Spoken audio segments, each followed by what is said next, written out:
Welcome to Saratoga Springs, New York, and one of the most iconic sporting venues in the country, with heavyweights of the 3-year-old division ready to do battle.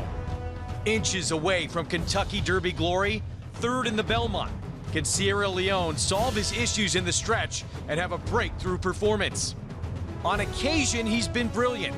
Other times, he's been a major disappointment. Which version of 2-year-old champion Fierceness will show up in his first race since his Derby defeat? And Seize the Gray sees the moment in the Preakness. Can the speedy colt from legendary trainer Dwayne Lucas get back to that effort in Baltimore? It's all next in the Grade 2 Jim Dandy on Fox Saratoga Saturday. Welcome to upstate New York in Saratoga Springs for a key race in horse racing's glamour division for 3-year-olds and today's prestigious Grade 2 Jim Dandy. Gorgeous weather on this Saturday afternoon. Grade 1 to come in the sprint division, of course, a big one in that 3-year-old division ahead. Hello, everyone. I am Greg Wolf. Great to be with you from one of the most historic sporting venues in the country. It has been a perplexing scene in this 3-year-old division in horse racing this year. Chaos has ruled. But today, it's a chance for 3 of the most talented members of this 3-year-old class to bolster their resume as they chase a championship. Let's take a look at the field for this year's Grade 2 Jim Dandy, presented by Mohegan Sun. The field compact, but packed with star power. 3 big names stand out. Leone just missed by inches in the Kentucky Derby. There's the Preakness surprise winner, Seize the Gray for Dwayne Lucas, and the 2-year-old champion, and the horse who was the favorite in the Kentucky Derby, Fierceness, who maybe has the most questions to answer in here with me. One of the winningest trainers in the history of this sport, Tom Amos, New York Racing Association handicapper, Andy Serling, and championship handicapper, Jonathan Kinchin. Tom, this is year in, year out, one of the most coveted races to win in this division. Why is it so important this year? Oh, the division is wide open right now. When you look at Dornick, who is the tepid leader of this division, he won the Belmont, came back and won the Haskell, but he did it in workmanlike fashion. He has left the door open for one of these potential superstars to take over that spot. In this race, the Jim Dandy is such a great prep to the Midsummer Derby, the Travers, and 3-year-old championships have been won by winning these 2 races. It's happened the last 2 out of 3 years here. We're talking about Fierceness. Does he have the most questions to answer here? No question he does. On his good days, Fierceness is maybe the best 3-year-old and possibly one of the best horses in the country. On his bad days, he's not good at all. And he's a very, very much a Jekyll and Hyde horse. If he can find a way to run one of his good races, he becomes a major player for the Travers and the 3-year-old division. If he runs one of his bad races, he's nowhere. This is a make-or-break race for him. Yeah, Andy, Fierceness definitely has some questions he has to answer. But so does Leone, who's the favorite in this race, right? Leone has created kind of a bad habit here of lugging in the stretch, basically leaning in to the left in the stretch. He's got to run straight if he wants to continue down this path of being one of the best 3-year-olds in the country. He's got to win a big race, and I think it's only going to happen if they can figure out how to get him to run straight in the stretch. He's got to finish, but he's probably been the most consistent 3-year-old in this class. We'll see if today's the day for him. He is the even money morning line favorite. You can get a free play on today's Jim Dandy by signing up with NYRA Bets. It's the official betting app of Saratoga Racecourse. Get a $50 free play. Use the promo code GET50 and bet on any track, anywhere, anytime. Go to NYRABets.com/get50 for your $50 free play. He was a surprise on Preakness Day for legendary trainer Dwayne Lucas and his young pilot on that wet track. Seize the Gray led every step of the way to that upset score. 7th Preakness win for Dwayne Lucas. Let's go to Richie Migliori at Dwayne's barn. Such an interesting and intriguing story, the relationship between Dwayne Lucas and Jamie Torres. Wayne won his first Preakness 44 years ago with Codex, his first of 7. This year, he gave Jamie Torres, who's 25 years old, the opportunity of a lifetime riding Seize the Gray in the Preakness, and Jamie Torres delivered a flawless, picture-perfect ride. And to give you a little context, Jamie Torres was 18 years from being born when Wayne won his first American Classic in that Preakness. I had an opportunity to sit down with the 2 of them and talk about their incredible relationship and how Wayne is mentoring Jamie. We'll have a little bit more about that later on. It's an amazing story with that young rider. It was less than 2 years ago that he rode in his first professional race. Let's take a look at what's ahead on this Fox Saratoga Saturday, presented by Claiborne Farm. 100 years of doing the usual unusually well. We kick it off on a high note with the Grade 1 Alfred G. Vanderbilt. That was renamed back in 2000 to honor one of the driving forces behind the sport in America for most of the 20th century, from someone who also arranged the famous match race between Seabiscuit and War Admiral back in 1938. This race includes maybe the fastest horse early there is in the country. It's the Usain Bolt of horse racing in Skelly, but this is another race who potentially has some questions with him of what he has done of late. Yeah, we're watching Scully, and there he is in the paddock right there, being sat by Steve Asmussen. He has a couple of little things that are interesting. His bridle and his bit is different. It kind of keeps him from getting out. Watch him in the Count Fleet here, you guys. He's not going to break well, but fortunately for him, he's able to recover and get that forward position that he must have to run his best races. He has continued to do that, Andy, throughout his other races moving forward from this one. When speed horses get left, it often spells doom for them because they have to use a lot of energy to get to the front. And they use that energy up and they don't have it at the end. He has been able to overcome it. He couldn't in his last start, though, and he got beaten by a very, very good horse in that race. But the last time that he was in a race where he broke from the far outside post like he's breaking from today was the last time that he broke well from the gate. So I think the post position, Jonathan, bodes well for him. I love a horse like this that has speed drawn towards the outside. When you're drawn towards the outside, you don't get dictated to. You can do the dictating from that outside post. Gives Ricardo Santana a lot more options from that outside post. Now with more on this speedster Skelly, who's trying to become the 5th winner in this Grade 1 Vanderbilt for his trainer, Steve Asmussen. Let's check in with Maggie Wolfendale.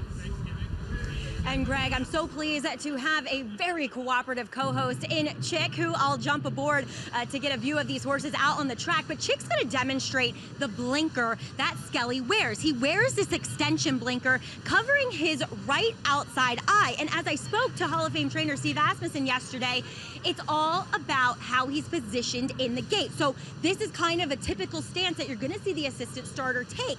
And their natural inclination is to take the horse's head and move it towards them to have control. Well, guess what?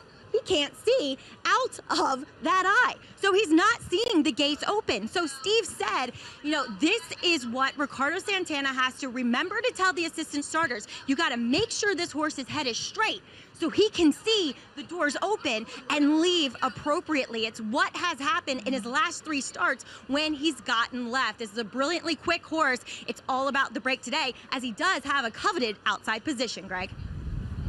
Maggie, thank you. Well, Tom, how frustrating is that as a trainer that you're relying a little bit on the starting gate crew? You're relying on the starting gate crew, and you're putting a piece of equipment on a horse that's unusual, especially for this barn. Steve Asmussen has won more races in North America than any other trainer in the history of the game, and rarely, and I mean rarely, will you see him put that kind of equipment on a piece of horse, particularly a top horse like this. This is a concern, the idea being that he can't see out of that eye, so he won't go that direction. He does tend to drift out in his races. You see him finish in the middle of the racetrack oftentimes at the end of the race. 3 straight starts in a row. He is broken last, but he's still quick enough to get to the front. We'll see if he can do it again today. Meanwhile, strong at Saratoga he is, the force working for Baby Yoda here in upstate New York. He just seems to be a different horse here at this race course. One of the first things I learned as a kid back in the mid-'70s, I came to Saratoga, was the old horse for course. Back then there was a horse named Startaham that used to win 3 or 4 races up here in the short 4-week meet. There are just some horses that blossom up here, and Baby Yoda is one of those horses. He really does love it here. He loves it here more than those guys enjoying cold beverages on that picnic table that I can see over there in the backyard. But 4 for 6 at this racetrack. The problem is that his style is, there's a couple of other horses in here. The pace could be quick. We'll see how he handles it. He's embraced the name as well, wearing that cap. Back in the barn, 5-2 right now. That big race he ran, we thought he was going to be a superstar. That was back in September of 2021. A couple of years go by, and all of a sudden he's getting close to returning to that sort of level. He's 5-2 on the board. Let's go back to Maggie. Yeah, we'll take a look here at number 1. That is Nakatomi. He's the horse that's going to have to overcome a layoff today. We have not seen him race since over in Dubai at Meydan in the Dubai Golden Shaheen, where he was against the racetrack. It was a track tilted towards early front runners, and he is a closing sprinter. I thought he did make a good showing of himself, able to get third late in the stages, but now he has to come back off the bench, and he's a big, heavy horse, and sometimes it's tough for them to do that. I will say this, he does look very fit. A little obstreperous to get the tack on. That's typical for Nakatomi, as he has been preparing at Keeneland for this comeback for Wesley Ward. A horse that I'm very intrigued by is one stepping in to these ranks for the first time, and that's number 5, Subrogate. I have not seen him since his 4-year-old return, and he's done very well in the interim. He's filled out, he's bulked up. He's also very relaxed, though. I know he's a horse that does have that early speed, probably second to Skelly's early blistering pace, but he looks to set up shop maybe right off of that runner. He is one, though, that never likes to switch his leads. He never switches over to his right outside lead, which will give horses more energy to finish the races, and it's something that he's gonna need to step into this Grade 1, Greg. Maggie, thank you. He's been on a roll, and he's gonna try and win his 4th straight today. This is going to be his graded stakes debut. He has really blossomed. What I like about his post is he kind of has the outside post here because Skelly's too fast for these horses. He is almost certain to be in front and clear. But I think Subrogate then becomes the horse that can sit outside and stalk. Can he step up, though, and run against some of the best sprinters in the country? As well as he's been running, he is getting a class test here. He's getting a heck of a class test, but he showed he could rate in his last start, and he's a horse that's coming in the race, Jonathan, in great form. No, look, he's running fast. He's running very fast speed figures. Like a quarterback rating in football, the higher the better. The problem is he's earned those speed figures against significantly lesser than he'll face here today. What's going to happen when a really good horse like Skelly or Nakatomi or Baby Yoda look him in the eyes? He's got to answer a couple questions. And Tom, you talk about one of those problems with him too, not switching leads. Can he continue to get away with that as he faces better competition? Well, I mean, here's the thing about switching leads. I mean, he's getting it done and running very, very good speed figures. I don't care what system you use to grade the race. He's running very good speed figures without switching leads. So if you think those speed figures are good enough, switching leads, don't switch leads, sometimes that's an overrated statement, the horse not switching leads. 7-2 right now on Subrogate. Meanwhile, 3rd place finisher from last year's Breeders' Cup Sprint in the race as well. Let's go to Acacia Clement. Wesley Ward joining me, sending out Nakatomi. Wesley, his first start back since Dubai. What have you seen from him since that big effort? He's just he's doing great right now, just like we were going into Dubai. So we're hoping for a big run. He's such a solid horse too. He seems like he just kind of carries his condition, carries his form, no matter where he goes. Well, he's a gelding. He's been that way for 3 years now. So he's really easy keeper. He's got no issues. Very easy to train. Takes his race wherever we run him. So he's just one of those. You'd love to have a bunch of these in your barn. He has the inside post in here, and there looks like there should be some pace. How do you expect it playing out for him? Well, he's a little fresh, but his style is a come from behind sprinter. So that may help us as well, as the track is kind of playing speed, and he'll be closer than normal, just because he's off since March. So we think he's going to run a good race. It all depends. You never know which one of these type of horses are going to fire big, especially the ones up in front of him. But he should have a real good account of himself. Looking forward to seeing him. Thank you for the time, Wesley. Thank you, Acacia. Greg? Well, we know about his talent. Here he is, his first start back from Dubai. Tyler Gaff, Leone aboard Nakatomi. He's going to want to see this race, the pace collapse up front, because he is a true closing sprinter. Twisted Ride. Kendrick Carmouche will be aboard, a horse coming in from a softer circuit. Softer circuit, one of the longest prices in the field. This horse has to step up to have any chance here. Krista Hetrick, not many of us know that name. She's at her sister's wedding today. She does have family on hand if she were to win. I love connections, ready to take a shot in a big race. And this is another horse, if the pace collapsed, maybe this horse could get a piece. Here is the Jedi. It was Jedi-like in that True North last time out, Baby Yoda. Winner of the last 2 on his game, and horses, when they get good, they can get really good. Subrogate, he'll try and make it 4 straight with a win today. I'm in the Tom Amos cap that even though the competition's tougher here, this guy is fast enough to win, and I like his chances. And maybe the fastest horse there is in the sport, but can he break today? Skelly. He can break today. If he breaks today, he's going to be very, very tough to beat. But he's got some other issues as well. Speed inside of him, and don't forget that extension blinker. He is the 6-5 favorite, and right now probably the leader of this sprint division, but we'll see what happens here coming up in this Alfred G. Vanderbilt Grade 1. Steve Asmussen, his trainer, had said we targeted the Breeders' Cup Sprint and this race today. Still to come, trainer Kenny McPeak joins us to talk his Super Filly. She's the best horse in any division in the sport right now, so what's next for Thorpedo Anna, the Alabama, or a chance for history against the boys in the Travers?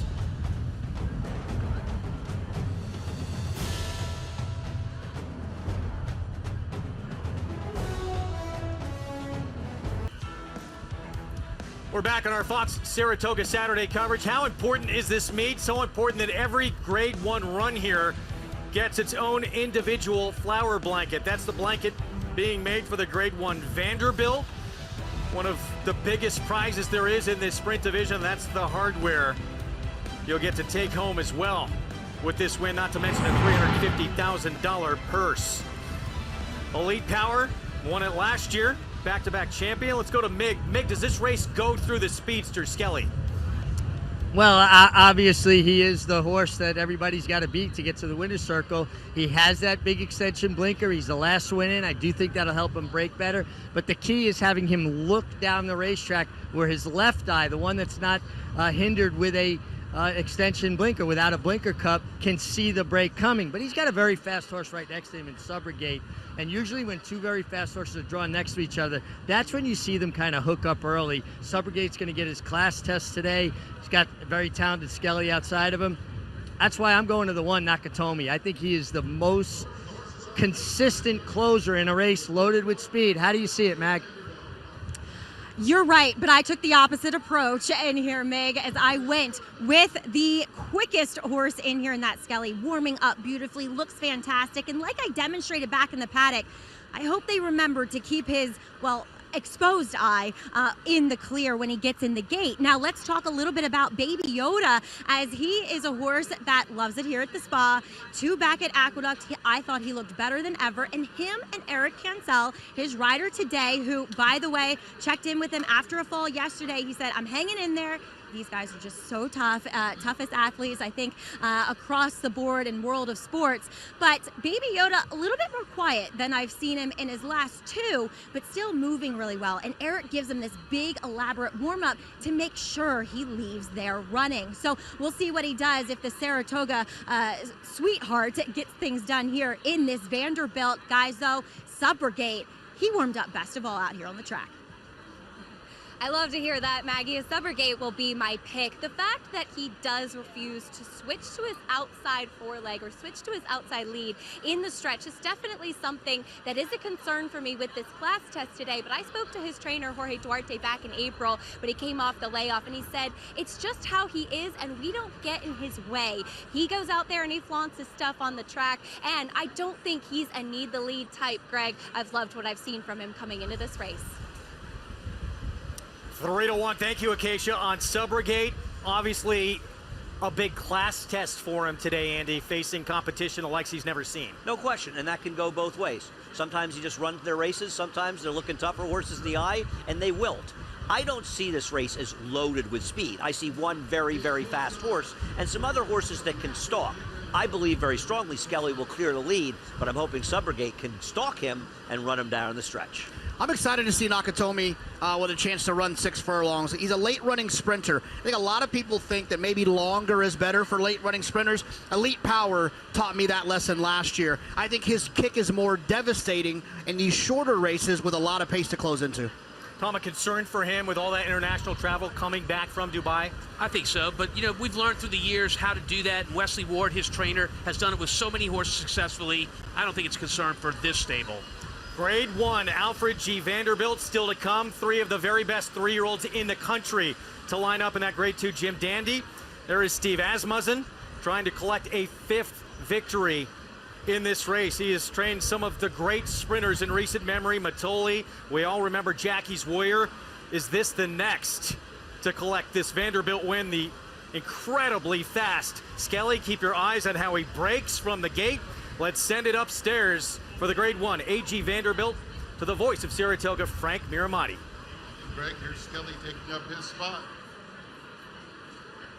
We're in the gate. And they're off in the Alfred G. Vanderbilt. Twisted Ride gets the first call out of the gate. Nakatomi has good speed in that comeback. Skelly is right there with them, just a neck back, and there goes Skelly making his move for the front, and he took over in a moment. Subrogate is fourth, 4 lengths off Skelly, who's speeding away. Baby Yoda's toward the back of the field, and My Buddy B at the back. Skelly cruises past the half-mile pole in 22-1, opens up 3 on Nakatomi as they head toward the 3/8 pole. They're followed by Twisted Ride, racing on the inside of Subrogate. Baby Yoda gets a nudge, 8 lengths off this loose leader, Skelly. Skelly comes to the quarter pole in charge over Nakatomi as the field turns for home. Subrogate one from the outside. Baby Yoda is next. Nakatomi is now coming after Skelly. Skelly's lead diminishing. Nakatomi coming to him at the 8th pole. Twisted Ride running a good race in third. They're in the final furlong. And Nakatomi is right up to Skelly. And he's right on by. Nakatomi. Stellar in the Alfred G. Vanderbilt. Wins wrapped up by 2. Skelly was second. Twisted Ride finished third. The running time, 109.97 seconds. Last year's third place finisher in the Breeders' Cup Sprint, Nakatomi comes and rolls by the quick Skelly, who had another bad break. He did. He didn't leave the gate that well. He had to be used to get to the front. Horses have to be right mentally as well as physically. He's not there right now. He hasn't been for his last few races against a quality group like this. It's the first one that can get to him. No doubt, Nakatomi, big race. We're going to watch the break right here, Andy. Yeah, I mean, he doesn't break terribly, but he doesn't break sharply. And the difference between him and Nakatomi is Nakatomi did break pretty well. And maybe being fresh, as Wesley Ward said, got him more in the race. And he ended up getting that great position, stalking on the inside. And he fell into good position while Skelly had to work to get good position.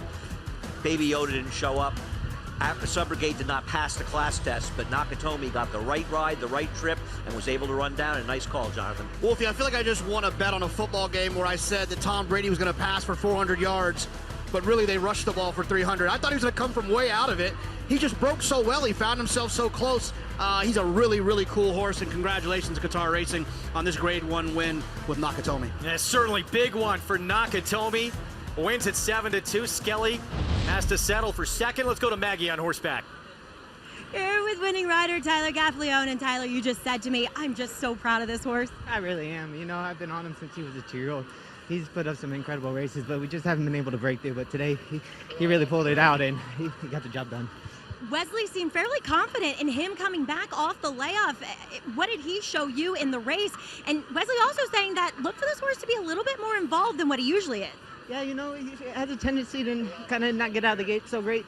But today he jumped alertly, put himself in the race. I was able to just follow Ricardo and use him as a target. And when I called on him, he really finished the job well. All the credit goes to Wesley and his team. Sheikh Baha, thank you for the opportunity. Glad to be part of the team. Grade 1 here at Saratoga. Tyler, having a great meet so far. What's it mean? It's incredible. I'm just so thankful for all the connections. My agent been doing a great job. We're just having a lot of fun. Keep smiling. Congrats. Thanks so much. All right, Nakatomi coming back a winner today, Greg. Indeed, and that is the biggest win of Nakatomi's career. Let's go to Acacia. Very pleased to be joined by Sheikh Bahad of Qatar Racing as Nakatomi coming back his first start after Dubai and a Grade 1 winner. How meaningful is it? Fantastic. We always thought he's going to be a Grade 1 horse. And it's nice to see it today. He put it all in. He broke sharper than usual, which helped, and Tyler gave him an amazing ride there. Wesley's done a beautiful job with this horse. So yeah, no, it's fantastic. We're very happy about that. I spoke to Wesley before the race, and he said he's the type of horse that you wish you could have a bunch of in the barn. Me too. I wish we had 100 of him, if we could. With that finish today, he was sharp, as you said. What else could be on the table for him throughout the rest of the year? I mean, hopefully a Breeders' Cup win is our ultimate goal with him, and so I'll leave that to Wesley and Fergus Galvin, our racing manager. They've done a great job with the horse, so I'm not going to change it. Looks like he's well on his way. Congratulations. Thank you very much. Thank you. Greg. Qatar Racing, founded back in 2012. They have horses in training around the world, and they've won on the biggest stage all around the world. Let's go back to Mig. Yeah, to me, guys, the key to the race was Nakatomi getting sharp for the layoff. Once Skelly rushed up, it gave Tyler Gaffalione the ability to sit on the fence and watch Skelly if he was going to, continue to bear out, which he was getting out pretty badly with Ricardo Santana. He was basically on one rein, and he waited, though, Tyler Gaffalione, before he made the decision to come out around him. Once he realized Ricardo had enough control of him, he tipped out, but he saved all the ground around the far turn and having that good forward position. Nakatomi, well prepared by Wesley Ward, a former Eclipse Award champion apprentice, giving the leg up and getting a good ride from a former champion apprentice and Tyler Gaffalione. It's a career moment here for this 5-year-old Nakatomi, and 3 cheers to the breeder from our friends at Three Chimneys, where dreams are born. Arnold Zetcher and Crestwood Farm, congratulations. What a moment on a huge performance. Andy, we've talked about it before. This older horse sprint division, there is no clear-cut standout. No, there isn't, and Nakatomi just put his name in the hat for maybe one of the horses that can win this Breeders' Cup Sprint. But with last year's Breeders' Cup Sprint winner, Elite Power, gone, and even a horse that Bob Baffert has, the Speedboat horse, he hasn't come back. We'll see what happens. This is wide open, and I think this is a year where the 3-year-old sprinters might be better than the olders. Absolutely, but he showed some versatility today, I think, Nakatomi, by being able to be forward, right? I think that's a nice thing for Tyler to know. If he gets into a situation where it's a paceless race moving forward, he can put himself into the race a little bit. The Breeders' Cup Sprint's always going to have pace, so he doesn't have to worry about that. Yeah, I mean, for Nakatomi, you're talking about a horse that really broke through not only today's race, but well over $1 million in earnings now. He crossed that threshold with today's win. He's a player in the division. There ain't no doubt about that. Yeah, good point by Jonathan. I don't think we've ever seen him that close early in a race, certainly of this magnitude. First Grade 1 win of his career. Tyler Gaffalione aboard for it for Wesley Ward. It's Nakatomi in the Vanderbilt.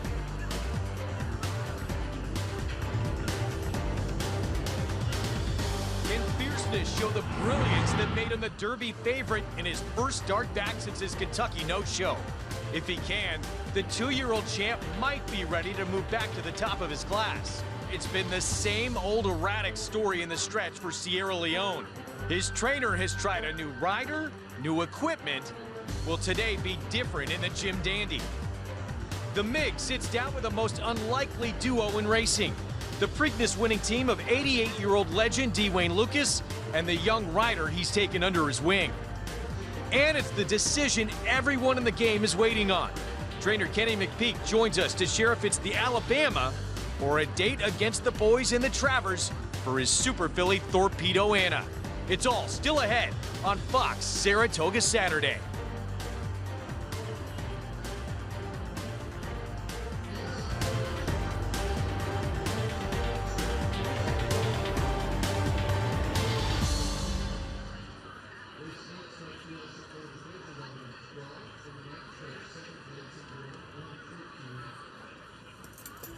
Jeez. Back with you on Fox Saratoga Saturday. And a look at the historic Broadway district, the heart and soul of Saratoga Springs. Our program brought to you in part by America's Best Racing. For the love of the race, visit americasbestracing.net today. So much to do out on Broadway, and that's where most of this racetrack is going to be after this card is completed on this Saturday afternoon. What a performance from Nakatomi in the Grade 1 Vanderbilt, fresh back from that Dubai Golden Shaheen for Wesley Ward. Sitting second behind the speed setter, Skelly, our big favorite. You can see Skelly is continuing to drift out a little bit more and more. That's the reason for that extension blinker. Look, you're losing ground when you're not running straight, and it sets it up well for Nakatomi to close and get him. How frustrating does this have to be, Tom, for Steve Asmussen with Skelly now? Oh, very. But, you know, horses, they speak to you. They don't speak. They speak their own language, and great trainers like Steve, they listen to that language and they learn how to deal with it. Skelly is not to be forgotten after this race. Nakatomi returns $9.30 for the win, and the first Grade 1 win of his career. Up next, it's the 2-year-old race of the day, and it's brought to you by Spendthrift Farm, home of North America's 5-time reigning champion General Sire, Into Mischief. And Tom Amos with an imprint all over this race, which we'll get to coming up. 6.5 furlongs, maiden special weight. What we love about Saratoga as much as the stars is the future stars, and that's what we're going to see in the 7th to come. But we'll have more on this race in just a little bit. The big one in the 3-year-old division. Race 10, Jim Dandy, presented by Mohegan Sun. 3 of the best 3-year-olds in the sport right now, and some emerging faces joining us on set. History-making trainer Kenny McPeak. Kenny, great to see you as always. First off, congratulations on what an amazing year it has been. First trainer since 1952 to pull off that Kentucky Oaks Kentucky Derby double. Just sensational.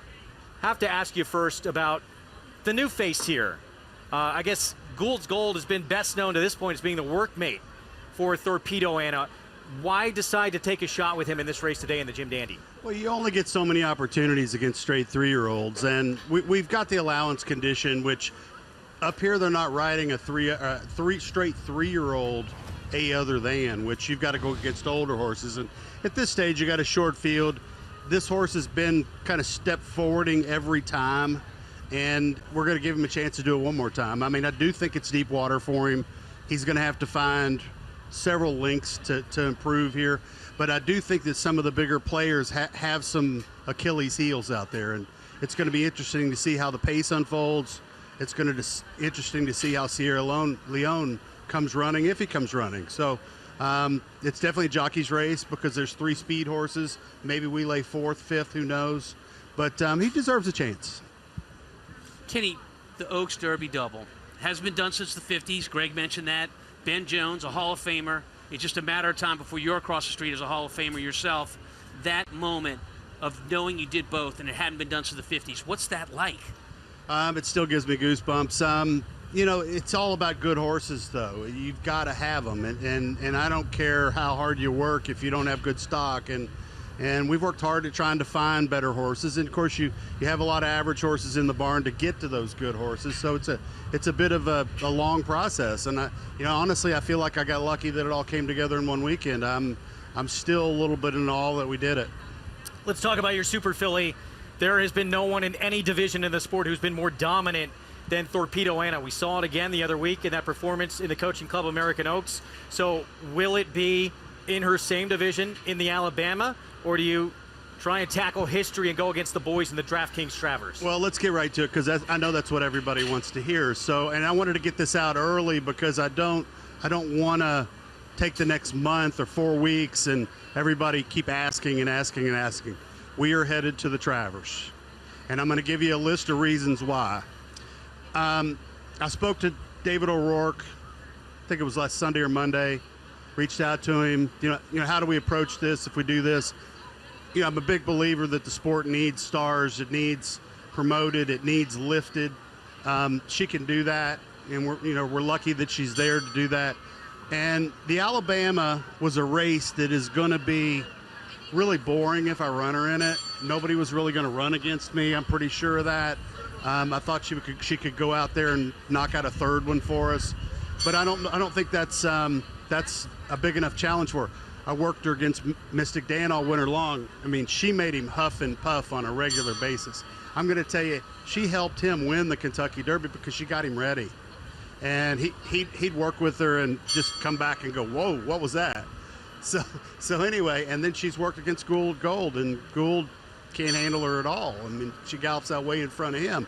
So we're going to get a little bit of a barometer today on that too. But, you know, racing's about challenges, and it hadn't been done in a long time, and I think she's the horse to do it. She's a great eater. She loves what she does every day, and she's here. I'm going to call it her home track now with 2 wins over the track. So here we go. Let's give NYRA a chance to prepare for everything. Let's give maybe the race for the Alabama to draw enough good quality entries so it's still a great race, and let's see if we can do something magical. I think I heard a roar from the crowd with that decision. Absolutely. I'm excited too. So is my tattoo artist, because if she wins the Travers, I'm going to get a Thorpedo Anna tattoo. Yeah. Jonathan and I are both going to get Thorpedo Anna tattoos if she wins the Travers, okay? I always said I was going to get one if I ever won the Derby, but I hadn't done that yet. Please hold it to that, Kenny. Does it hurt? Does it hurt? It doesn't feel great, but it's all right. It's all right. Make him get it on his face, I think, if she wins authoritatively. Go Tyson-like. I thought maybe on his forehead, but, you know. I know he pulled against her last time now. Is it a chance to also to go? I mean, would be historic. We haven't seen a filly win that race since 1915. Was that part of it? Well, yes, yes and no. I mean, for one, just her. I mean, she's taking us there, and I think she's going to relish the mile and a quarter. She gets a 5-pound weight break. That's a good thing. If she runs second, she makes nearly as much as she does winning the Alabama. But it's not necessarily about money as the challenge. I mean, I grew up, and I know Tom did too, seeing Genuine Risk run and Winning Colors run. And of course, we raced against Rachel Alexandra and Zenyatta, and so all those things. And those names are planted in our brains. So for an average fan who does not follow this sport, I mean, how big a deal is that for a filly to win that DraftKings Travers? Well, the fact that nobody's taken a shot at the Travers in, 50 years? That kind of surprised me. I think it was Kupakoi's Joy I read somewhere. But, you know, that, like I said, it's all about timing. Everything's kind of coming together, and, of course, it's been that kind of year for me. And so we're going to relish that. What I would love to see, and all the fans out there, listen to me, I would love to see everybody show up in pink if you're pulling for.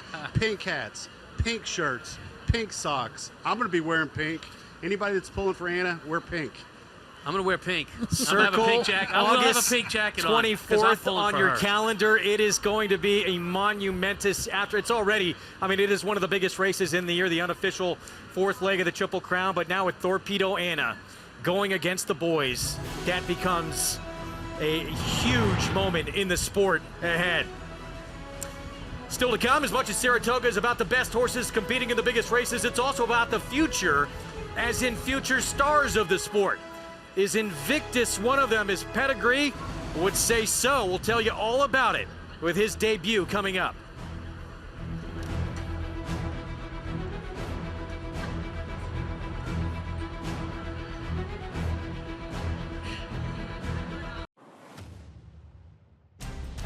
Leora and Channing Hill on the outside of Serengeti Empress, who digs in toward the rail. It's these two, Ladyapolis third, the others with plenty of work to do. It's down to these two and Serengeti Empress, who's holding off the challenge of Leora as they come down to the line. Serengeti Empress has taken the Kentucky Oaks.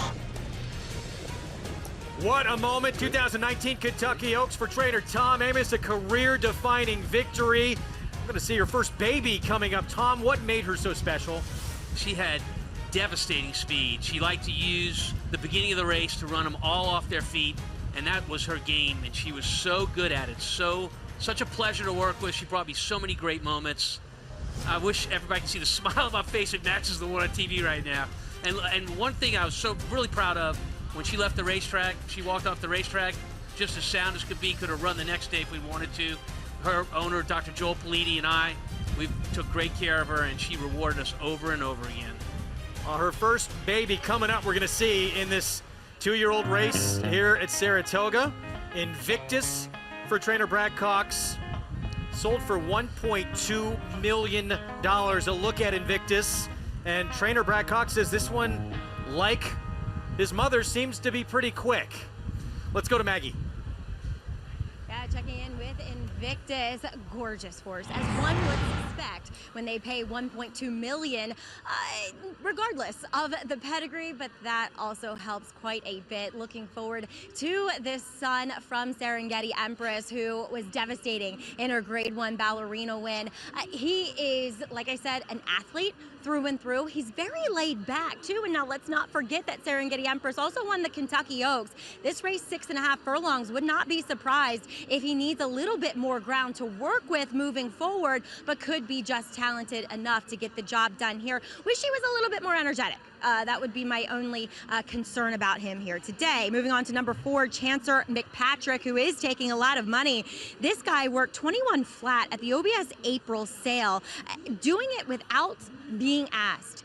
Beautiful mover, glided over the surface there, and it's evident here in the paddock too with the way that he's put together. He is incredibly athletic looking, really well balanced, and a professional. I would not be surprised if he runs to the money that he's taking.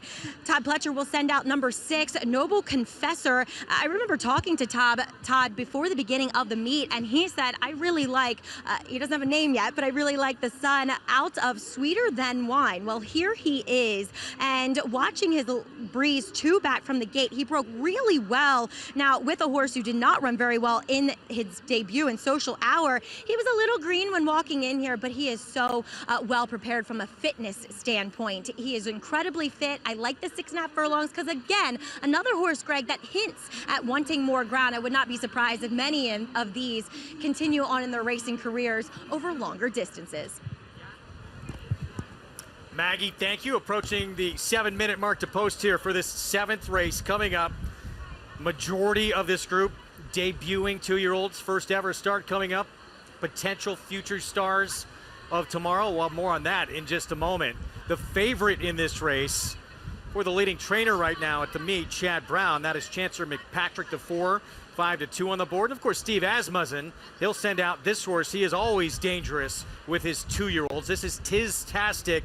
His dad, a pretty good one, Tiz the Law, who we saw kick off a Triple Crown in a very strange year when the Belmont Stakes began the series. And he, of course, broke his maiden at Saratoga in his debut. And you know what's interesting? First 6.5 furlong race for 2-year-olds this year. And I remember the first one a few years ago, the 3rd place finisher, Orb, won the Derby. Let's go back to the favorite in Acacia. Trainer Chad Brown sending out Chancellor McPatrick, one who had turned heads since that 2-year-old sale. Chad, what have you seen from him coming into the debut? Really professional horse. I've been impressed. His works have been solid, and he's been galloping out really well. He's acting wise beyond his 2-year-old age. So normally when you have horses that mature this early in their career, they normally give a good account of themselves first time out. The future is bright here, but coming up a little bit later on in the Jim Dandy, you will send out Sierra Leone. You and I spoke yesterday about an equipment change that you're making. Can you tell us a little bit about the change in bit and the reason behind that for today? Well, I moved them over to a ring bit. I mean, a lot's coming down to the equipment. I think maybe it's a little overplayed, but you know, he just has to listen. The horse is running a plain bit and won some really big races like the Risen Star and the Bluegrass and such. So it's just going to come down to, it seems like the track's playing pretty fair, which is, it should be no excuse there. And, you know, if he can just finish off his race and run straight. I mean, he's only really come in severely in 2 races in his life. The other times have been, you know, maybe he drifts a little, but still runs super. So I expect him to run well, and it's a really good race. He's going to have to bring his A game. Thanks for the insight, Chad. Good luck today. Thank you. Greg? Whoa, rearing up, and that is the one who is out of Serengeti, Empress, the Kentucky Oaks winner with the debut ahead. Yeah, look, he's not going anywhere. I think he's fine. Just want to get him composed before he goes to the gate there. T-Craft will get the rail for Bill Mott. Yeah, this horse is a half brother to Straight No Chaser, who'll be running in a Grade 1 in Del Mar later this afternoon. More Tom Amos footprints on this race with American Promise. Yeah, we'll see. Wayne Lucas, an expensive one, a half the Hoosier filly, who Tom trained, started her career 3 for 3 with a graded stakes win. Here's Chancellor McPatrick, the favorite. The money in New York, especially at Saratoga, always gives you a signal of a horse that might have some talent. Whit Beckman sends out Fiddling Felix. Be careful of horses with experience, and this horse ran okay first time out. Noble Confessor may want longer, but it's been good out of the gate. It seems to be working well. Todd Pletcher always dangerous with these types. Restored, a big price for Dallas Stewart. Yeah, Dallas Stewart's already got a 2-year-old, though, that won at this meet first time out. Jose D'Angelo barn with a long shot, Sherman Fury. Yeah, shows up here with a $100,000 horse. Not taking too much money on the board. Another debuter from the reigning Eclipse Award-winning trainer Bill Mott. Sold for a significant amount of money after an impressive 10 flat work at the 2-year-old sales and has very little pedigree to speak of. And here's the son of the Belmont and Travers winner, Tiz the Law, Tiz-tastic. Yeah, shows up here, Tiz the Law, the scene of the crime where Tiz the Law won the Travers. Seems like he's a big horse drawn towards the outside. We'll see what happens there. Well, it was this very race last year where Seize the Gray, who we're going to see later in the Jim Dandy, who'd go on to win the Preakness, was in against Dornick, who's the leader of this division right now with wins in the Belmont and the Haskell. Neither of these two were favored in the race. You're looking at the Preakness winner and the Belmont and Haskell winner running that day, and just shows to show you what can happen in these debut races for these 2-year-olds. Anybody might be in it. Yeah, and especially the horses that end up wanting to go longer, like a Seize the Gray, like a Dornick. These are horses that not usually going to run their big race 6.5 furlongs, but you may hear from them down the road. Now that man, D. Wayne Lucas, he'll have American Promise in here, an absolute legend in the game. Just comes off his 7th Preakness win, 15th win in a Triple Crown race, and maybe the most important thing he's done in this sport is who he's going to leave behind. All these terrific trainers who have come up underneath him. just sensational. And he's become really a great ambassador for the sport as well. Terrific ambassador for the sport. He changed the sport. His business model became the one that everybody followed. And there he is. Look, he's just as sharp as he was 50 years ago when he was starting his career, if not 60. He knows what to do. Back in the 80s, they said, Dwayne off the plane, and you got the money. I remember that. 88 years old, and yes, he still gets up on the horses in the morning. I think that alarm goes off at about 3:15 a.m. Take a look at the most Saratoga training titles going back to 1958. Todd Pletcher with the most, 14 in his career. Bill Mott has won it 9 times, Dwayne Lucas 6 times, but Chad Brown has won 5 of the last 6, and he might be hard to stop again this year. We're going to see all those big names with some potential future stars coming up in this 2-year-old race ahead. Want to remind everyone, sign up with NYRA Bets, the official betting app of Saratoga Racecourse. Get a $50 free play. Use the promo GET50. Bet on any track, anywhere, anytime. Sign up at NYRABets.com/GET50 for your free play. All right, Andy, JK, we're going to give you a free play. Well, I mean, I'm taking the favorite, the first-time starter, Chancer McPatrick. Chad Brown thinks very highly of this horse. Now, he's a McKinsey, who was a distance horse for Bob Baffert. I think the McKinseys are off to a slow start because they probably want more distance. But I think Chad feels this one may be best going much longer, but maybe first time out he's good enough that he can win regardless. I love the grade 1s and the grade 2s and the grade 3s here at Saratoga, but these maiden races are literally my favorite. The exciting part about it is all the chatter that goes around on this might be the next fastest horse ever, and they love this one and they love that one. And when they get in the gate in about a minute, we'll find out who knows what they were talking about and who doesn't. This horse, the 4, Chancer McPatrick, I've heard for a couple of weeks now, might be pretty special. And two-thirds of the Triple Crown this year were won by horses that came out of this race last year. Pretty incredible. Let's go back to Mig. Yeah, guys, I'm right with you about 2-year-olds and how exciting. You know, in this game, we live in the moment, but we're always dreaming of the future. And we'll start with the 1 Invictus with that incredible pedigree, Into Mischief, Serengeti Empress. He looks great. He's got good works. I wasn't crazy about him rearing up. A lot going on here, and we know that it's as much a mental game as it is a physical game. You have to have the physical ability, but also your mind has to be focused and right. And I just question that a little bit with him, but certainly an outstanding-looking individual. The 3-horse American Promise. Tom, you've got your fingerprint all over this race. The half to Hoosier Filly by Justify. This is a really good, solid-looking colt, too, but I do think he'll be better for a race under his belt. Just looks a little bit soft around the middle, but he looks like a horse we'll keep an eye on going forward. And then my top selection will be the first-time starter from the Todd Pletcher barn, homebred for St. Elias Stable, Noble Confessor. He checked all the boxes for me. Physically and mentally, looks very focused and looks like a very intelligent individual with a body to match. Who will emerge in what for most of these is their first race? Let's go back to Acacia and Maggie. Yeah, we'll take a look at the outside first-time starters in here, including number 9, Therum in here for trainer Bill Mott. Acacia, he sold for a lot of money, as you were saying. You were impressed with him at the OBS April sale, but for a freshman sire and global campaign, that's a lot of money. One that we really liked, Maggie. He's a horse that worked 10 flat, just a lovely mover, but for $650,000 by global campaign, you just don't know what you're going to get just yet. A touch green back in the paddock, but he seemed to settle out on the track. Yeah, you really became much more professional on the track. He's a big, good-looking type. Really has that kind of effortless movement to him. We'll see what he gets here. I'm going to take Tiztastic, Acacia. He was moving and going really nicely with first-time starting winner Accelerating, who won the Phillies kind of version of this. I'm going to take him for Steve Asmussen at a big price. I'm going to go with second-time starter Felix, who gets blinkers on. Greg, he's been holding his own with the talented Honor Marie in the morning.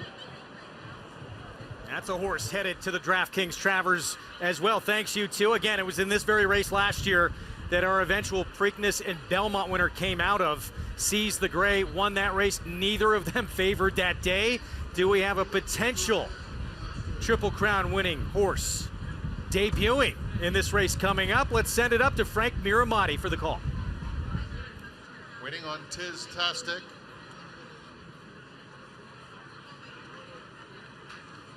Walking up. and in.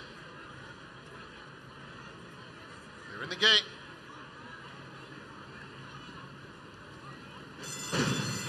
And they're off.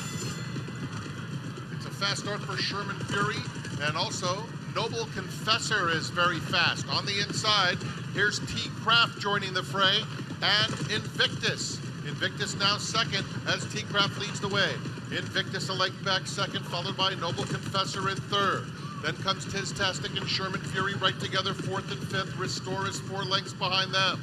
Then it's American Promise on the inside of Thorham.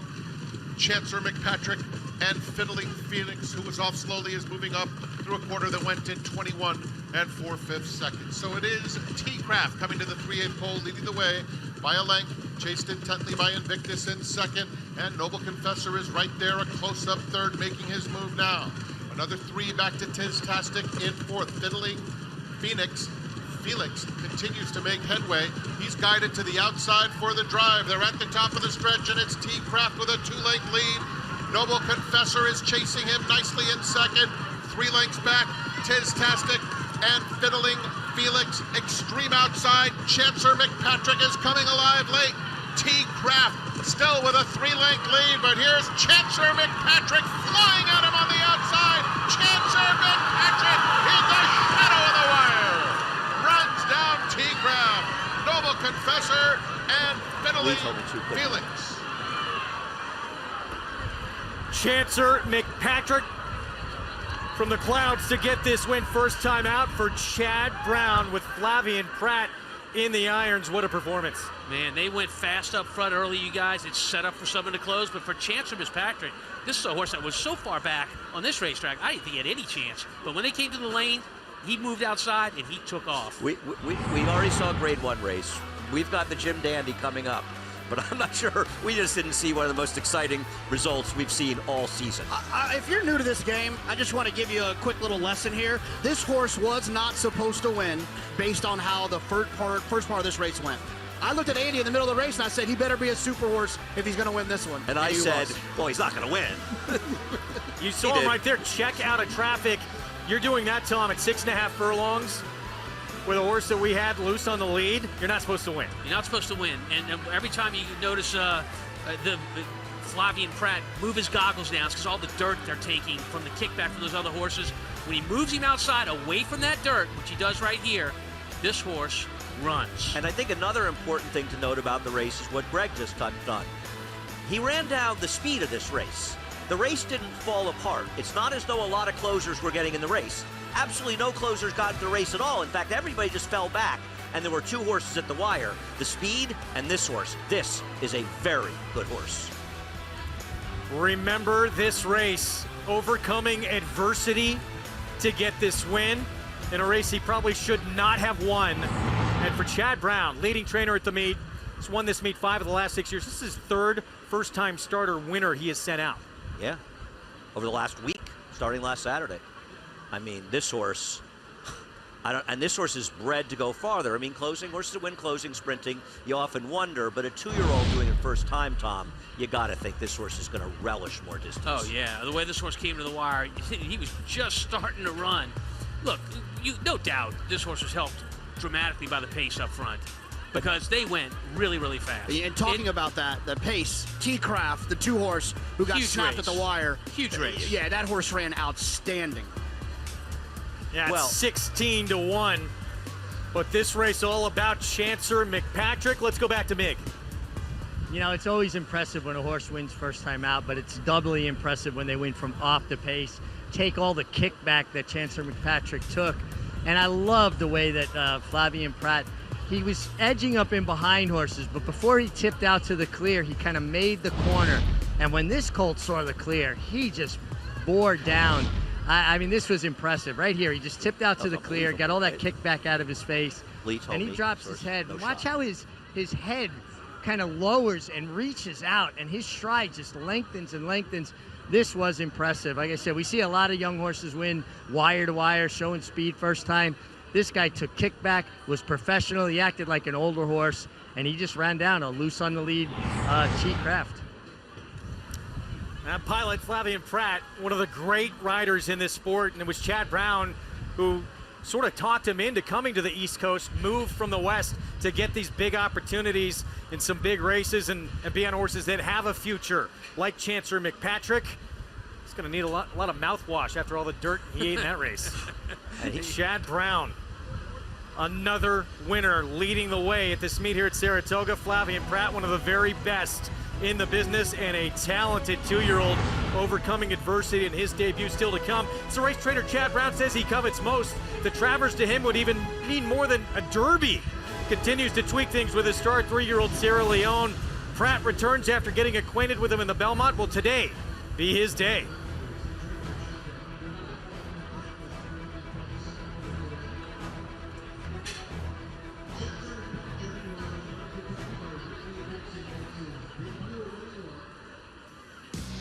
Back with you on our Fox Saratoga Saturday coverage. Next weekend, it's one of the most celebrated days here at Saratoga and one of the most prestigious events in this game for older horses.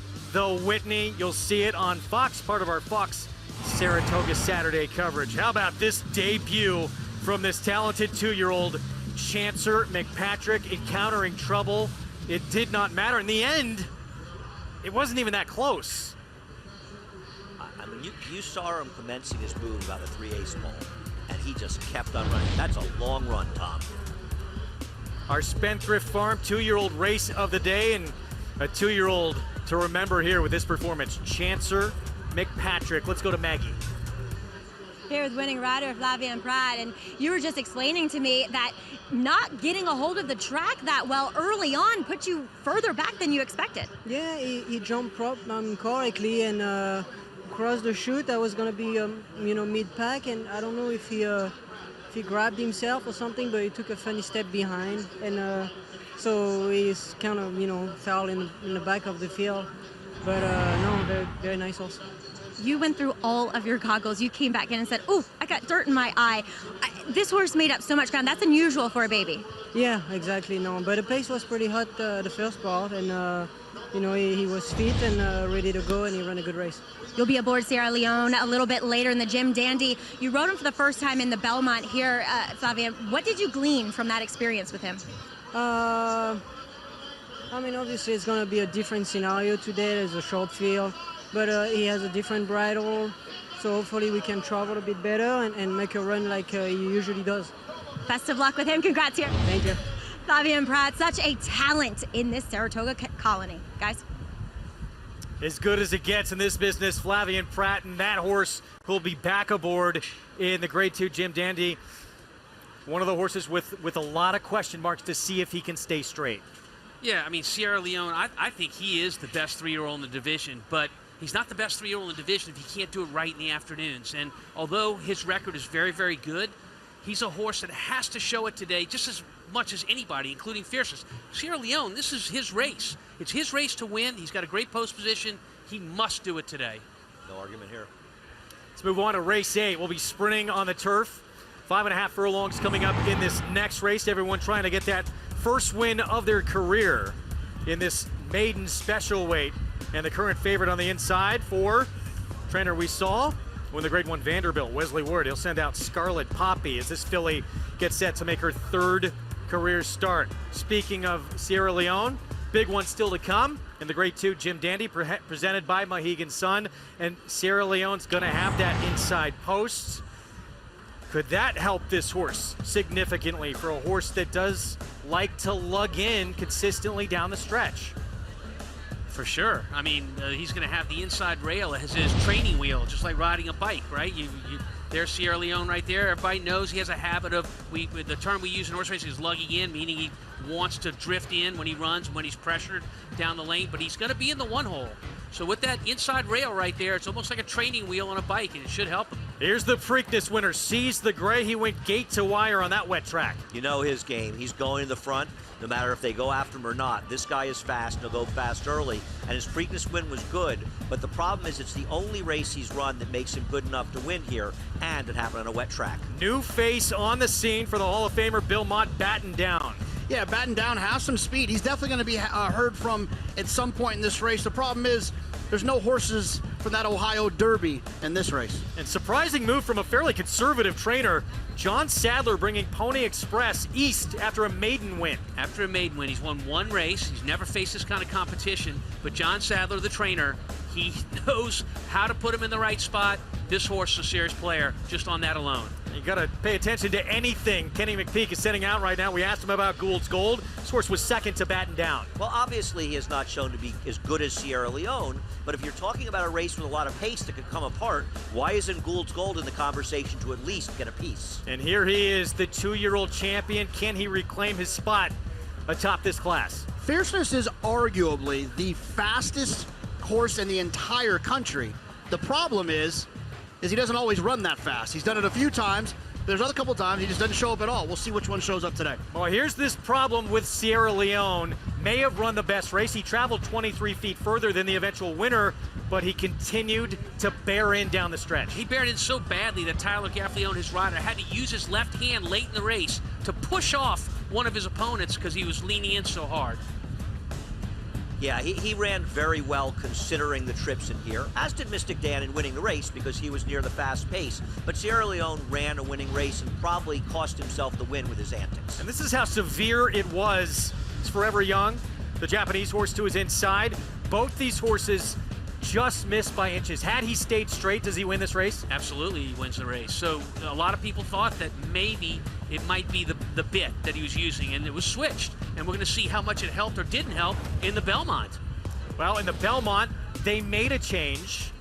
They went to a cage bit. We saw the same problems. We did see the same problems. And a different rider this time. This is Flavien Prat, who will ride him today. He got to know him a little bit. Andy, I actually thought he was further back than he should have been in this race, and had a lot to do. I just don't think he was like getting a hold of the track. And this was a track where a lot's been made about the fact that it wasn't a big speed favoring track, but it was hindering closers. And I think that kept him farther back than he wants to be. Flavien was asking him, trying to motivate him around the 3/8 pole, and he was going nowhere. He ran extremely well, all things considered, but once again, he causes his own problems. I know he's a closer, but I think it's lazy to assume that the 1 1/4 is just what he absolutely wants. Who knows? Maybe the 1 1/8 today is going to help him. Maybe it's going to sharpen his late kick a little bit. If Fierceness shows up, Sierra Leone's going to have to run a perfect race to beat him.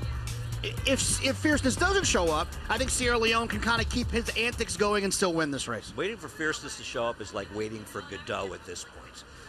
If the real Fierceness shows up, I don't think it matters what anyone else does in this race. So, Tom, this is third race in a row now that Sierra Leone is going to have different equipment. Yeah, so this is the equipment he used in the Kentucky Derby. This bit right here went in his mouth, and it wasn't enough to control him. So they went to a form of power steering, a much more controlling bit in this cage bit right here that they used in the Belmont. It did not work. So they need some more help to make that happen. I think they get it today for a couple of reasons. Number one, he's on the rail. He likes to lay in. He's not going to push against the rail itself. He's a racehorse that knows about the racetrack and going around there. That's a benefit. Number two, it's a small field. It should be a very spread out field. So if he has to navigate off the rail, I think he does it with ease and can stay in the clear.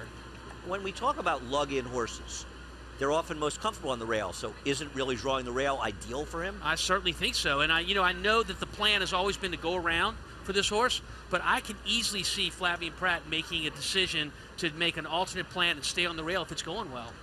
So his pilot, it was a new one in the Belmont Stakes, Flavien Prat. And you got a test ride aboard him that afternoon. He'll get another opportunity coming up today in the gym. Dandy, let's go to Mig. Yeah, guys, listen, a horse, particularly a horse that is difficult to ride or has a bad habit, a rider always rides them better the second time, and sometimes even the third time. You learn about their little quirks, their little idiosyncrasies. I did speak with Flavien. He said he really didn't pick up the bit early on in the Belmont Stakes with that, with the cage bit, with the Houghton bit. Now he goes to the ring bit. He's hoping that he carries him more. He gets more in the bridle so he can judge how much he has underneath him. Also, Flavien did say that he's got the rail, and he's going to assess how things are panning out. And he said, I would not be bashful about trying to go up the inside with Sierra Leone. He trains well down on the inside, and he said at least then he wouldn't have to try to correct him when he makes his run. He said he'll assess that as the race develops and how he's seeing things in front of him. I do think he's going to get pace to run at, but it's definitely beneficial that Flavien had the opportunity to get familiar with Sierra Leone now. Big thanks. We'll see if the seas part and he can stay on the inside. And also, you know, you look at this race, Tom, isn't it just from a pace standpoint, with all this speed in here, a perfect setup for him on paper? I think it is. So when you're judging pace in a horse race, even if you don't know times, it's all about how spread out the field is. The more spread out the field is at the start of the race, after the first, say, 24 seconds of the race, the faster the pace is. And I think this is going to be a fast pace, a very spread out field, and I think it helps Sierra Leone navigate around there and get the job done. The only thing that scares me is it almost looks too easy. And in horse racing, when it looks too easy, it's not. We will find out. Big one in this 3-year-old division to come. Grade 2, Jim Dandy. For this man right here, of course, he'll have Sierra Leone. Also sending out Arisu coming up in the 8th, sprinting 5.5 furlongs on the turf.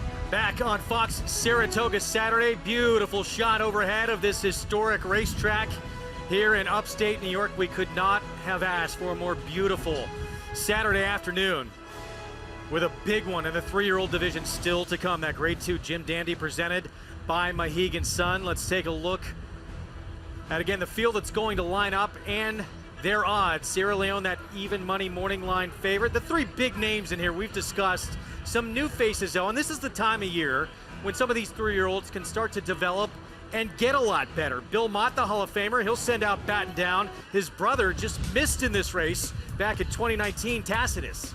Yeah, I mean, Batten Down is one of those horses that can get better. He comes out of a maiden win, first win, and goes to Thistledowns, wins the Ohio Derby, does it with his speed at both those starts. Step up today, but when horses get good, they get real good. Well, he's got a $1 zillion pedigree. Not only was his brother Tacitus good, but his dam, Close Hatches, she was a champion. She was extraordinarily good. Grade 1 winner, had a pretty good Saratoga as well. She won the personal ensign. So there's Batten Down's trainer, Bill Mott, coming off just an incredible year, JK. Clips Award as outstanding trainer, and just had so much depth in his barn. No, absolutely. I mean, you know, you had Elite Power last year who was outstanding, the champion sprinter. But for these trainers, it's a lot of these 3-year-olds. It matters a little bit because of the love that Kentucky Derby gets, because of the Travers. This division is the most important division in racing. For whatever reason, that's the way it is. So I'd like to see what happens with Batten Down. Like Andy said, a ton of pedigree. He's got to take another step forward, though. He's running against the big boys now, not the Ohio Derby. We keep talking about the 2-year-old champ, the Preakness winner, the runner-up in the Derby. Would it shock you to see a new face step up in the Jim Dandy? Not the way it's going this year. I mean, the way it's going this year, anything's a possibility. And with a race like the Jim Dandy, this prep for the Travers at the end of August, it seems to me that whoever emerges as the winner of this race is going to be one of the factors in the Travers. Again, circular calendar, August 24th. There will be a Super Filly in that race as well, as we broke that story on this show. Thorpedo Anna for trainer Kenny McPeak. The Oaks, Acorn, and Coaching Club American Oaks winner going to tackle the boys in that spot. Get a free play on this race today by signing up with NYRA Bets, the official betting app of Saratoga. Get a $50 free bet. Use promo code GET50 and bet on any track, anywhere, anytime. Go to NYRABets.com/GET50 for your $50 free play. Andy, where are you going to go with your play? I really like the number 7, Lamorna, in this race. This is a horse that flashed some real ability as a 2-year-old. In fact, finishing 4th in her debut after having a very bad start. She was extremely unlucky in her 3rd start. She didn't break that badly from the inside, but she got interfered with at the start and dropped way back and then lost by just a head. Should have won that race, shouldn't be a maiden. Last time off the layoff, she broke okay. She had the inside. Now she doesn't have the inside. But also, she got completely eliminated as the field was coming into the stretch and lost all chance in a race that was dominated by horses with early speed. Nobody closed whatsoever. Today, on this course, going 5.5 furlongs, I think it's perfect for her, getting back to where she was in her debut, and I think Lamorna breaks her maiden today. 9-2 right now. Lamorna, I brought up Thorpedo Anna, so just real quick, want to correct something that Kenny McPeak had said. Said it had been years and years since a filly tried the boys in the Travers. Actually, Wonder Gadot back in 2018 did try the boys in the Travers. finished 10th that year. Well, for some people, 6 years is years and years. It was before 2020. It's incredibly rare. It seems, yeah. Interestingly enough, it happened years ago. Devona Dale ran the Travers a week after losing the Alabama as the favorite, and she was favored, but a horse named General Assembly won the race by 15 lengths. This is the year to do it for Thorpedo Anna. I just think it's a wide open division. She's got this gorgeous long stride. She's going to relish the distance. It's the right time to do it. Well, 9-2 on Bill Mott's filly in this turf sprint coming up. Favorite has remained the Wesley Ward filly on the rail. That's Scarlet Poppy. And experience, Tom, can count for something, certainly. This will be her third start. Yeah, third start. She's shortening up in distance. How much so? The length of a football field about from her last race. And she's going to have to be fairly tactical from that one post, Andy, to make a factor in the race. That was a race she comes out of that got a buyer speed figure of 71, which seems light. I felt like it was a stronger field coming out of. Lost to a European that was very impressive, breaking her maiden on the front end. So I think she's better than she looks. I just hope she's not so good that Lamorna can't run her down today. Well, the pace was slow in that race, and we've made this comparison before, but if Usain Bolt were to walk out of the blocks for his first 10 meters and then run the best 90 meters of his life, the final time is always going to be slow. Speed figures are built off final time, so when they're low like that with a slow pace, I'll forgive to a certain extent. We talked Batten Down. We'll see him in the Jim Dandy. Let's go to his trainer with Acacia.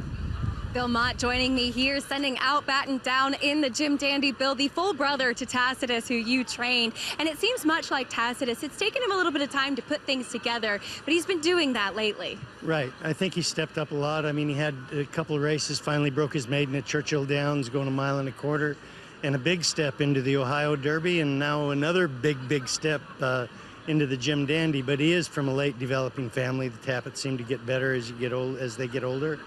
And he's shown us that, just very small baby steps, as we've gone along all year. He has some natural early speed with the presence of a horse like Seize the Gray in the field. How do you expect it to play out at the start? Well, you've got Seize the Gray, you've got Fierceness that's capable of showing a tremendous amount of speed. So, I mean, we'd like to break and be forwardly placed and not take away anything that comes easily to him, but I wouldn't be surprised if there's a couple horses in front of us going into the first turn. Thanks for the insight, Bill. Good luck with Lamorna here as well. Thank you. Greg? Who gets the lead in that race is going to be extremely interesting. Right now, the post parade for the 8th. Here's Scarlet Poppy. Yeah, look, you get Flavian Pratt. What's wrong with that? This horse drawn down on the inside for Wesley Ward. Wesley Ward is known for his ability to get horses to run well in turf sprints. First-time starter, Tipple for Linda Rice, who tied for the training title here last year. Yeah, when you get a horse like Tipple, it's never run before. You always look at the board to see if the wise money's there. 10-1 says maybe, maybe not. Mac DeMoore, capable effort on the turf sprinting in the debut. This horse ran extremely well first time out on the grass. Now gets back on the grass. I think it's very interesting. Third time the charm to at least get on the grass for Orisu for Chad Brown. And for Chad Brown, and Chad Brown has a way of making horses grass horses, even if the families don't suggest it. This one doesn't.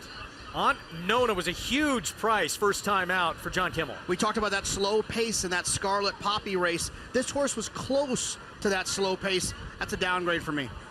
Satin Blue has not shown a lot on the grass, but is taking some money. He's taking some money, but this is a horse that has gait issues. He doesn't always leave the gate very well. That's a real problem in this spot. Andy likes Lamorna here for Bill Mott. She's going to need the pace to be fast. She does not break well. She doesn't have a lot of early speed. If the pace materializes, she'll come rolling down the middle of the track. It's a big price on a filly who was favored in her turf debut. That was at Horseshoe Indy. It was at Horseshoe Indy, and it was a little short of the race. She was coming at the end. She's going to get the equivalent of a football field, more distance today. That should help her. And coming to the big leagues, obviously, from that racetrack. Here's Echo Baby for Jeremiah Engelhardt. He's had a great meet so far. She was coming from way out of it in that slow-paced race we've continued to reference. Her debut, if she can find that tactical speed, she can be a player here. And shortening up in the first time on turf for Corona Princess. Yeah, and so you look at the board again when that's going on, and the board says 37-1. That is cold on this horse. We're going to take a timeout.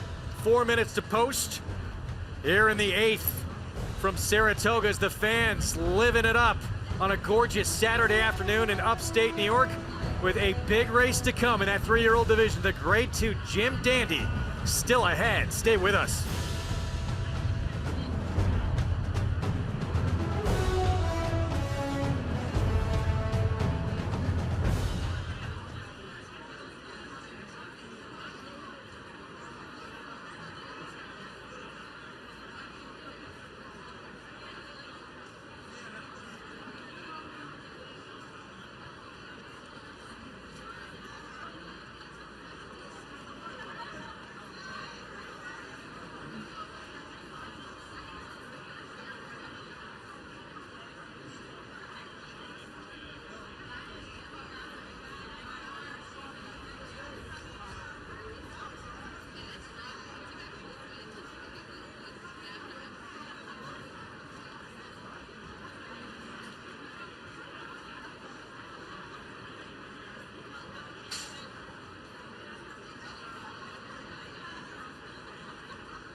Back on Fox Saratoga Saturday, when you spring one of the most astonishing upsets in the history of the sport, you tend to get remembered. That's exactly what Jim Dandy did back in the 1930 Travers. 100-1 upset over Triple Crown winner and seemingly unbeatable Gallant Fox. Jim Dandy would never win another stakes race, but his place in history was secured and now has a bar in his name on site as well, and some terrific upgrades made to that Jim Dandy bar. And I know a favorite spot for the connections of Princess Silmar, their go-to area. I can imagine a lot of people went to the bar after Jim Dandy won that Travers. I don't know. I've sat right in that spot right there. Oh, never mind. Didn't just win that race, by the way. It was a sloppy, wet track that way. He won by 8 lengths against the Triple Crown winner. What a moment. 8th race coming up, 5.5 furlong turf sprint, and that is Orisu 3-1. JK, your pick? Yeah, I'm going to land here. You know, we've seen Chad Brown win a dirt race. You're going to see Chad Brown with the favorite in another dirt race, but Chad is known for his ability to get horses to run well on the grass. This horse he's tried to get on the grass in both 2 starts, but both times it rained and they took the race off the grass, so that horse has been on the dirt. Finally getting on the grass here, I think we're going to see the real Orisu. She's the only 4-year-old in this field, facing a bunch of 3-year-old fillies. For more on this 8th, let's go back to Mig. Yeah, guys, I'm just going to talk about one horse here, and it's going to be the horse I'm selecting. That's the 5, NYRA. Watching this filly first time out, I thought she needed the race from a physical fitness standpoint and also from a mental standpoint. She just didn't seem as clued in. She looks like she is completely focused, much fitter, really warmed up aggressively. I like everything I'm seeing from her. And full disclosure, guys, I spend a lot of time at John Kimball's barn in the mornings, and this filly has been training particularly well. At a big price, I'm going to hope that she takes a big step forward. We will see, Mick. Thank you. Again, she was 43-1 first time out. Let's go to Maggie and Acacia. Yeah, we'll take a look at a horse at first off the bat here, Acacia, that is trying the turf for the first time. She's actually going to be my pick because I have thought from the word go when she debuted as a 3-year-old that she looked as though she'll like the turf. Yeah, and $235,000 daughter of Mendelssohn, who he himself was pretty versatile, but his progeny liked the grass, and she's just in her physical makeup built like a horse she should take to the turf. We disagree. I think Lamorna is a horse that wants more ground. You disagree with that? Well, I think that she's somewhere in the middle. 7 furlongs, we agree, would be ideal. She looks better today, though, than she did last time, Greg. Thanks, you two. Can Bill Mott get a little more momentum heading into the Grade 2 Jim Dandy with batten down? He won the opener on the Saturday card. Meanwhile, the favorite, Wesley Ward, had the Grade 1 Vanderbilt with Nakatomi. He's got the favorite here, Scarlet Poppy. How quick will she be from that inside post? It's the 8th from Saratoga on our Saturday coverage. Let's go to Frank Miramati for the call. Thank you, Greg. 2 more left to load. And Nona gets a little nudge and goes in. And here's Corona Princess to the outside.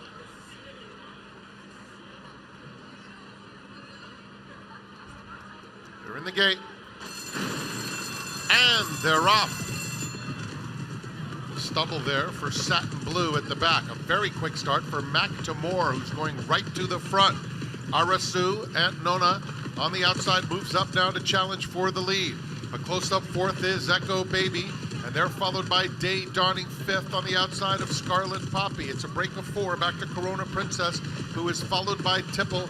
The 2 trailers are Lamorna and Satin Blue at the back. Just under 22 seconds for Mac Tamor, who's coming to the quarter pole, leading by 3/4 of a length. A 4-wide bid from Echo Baby on the outside.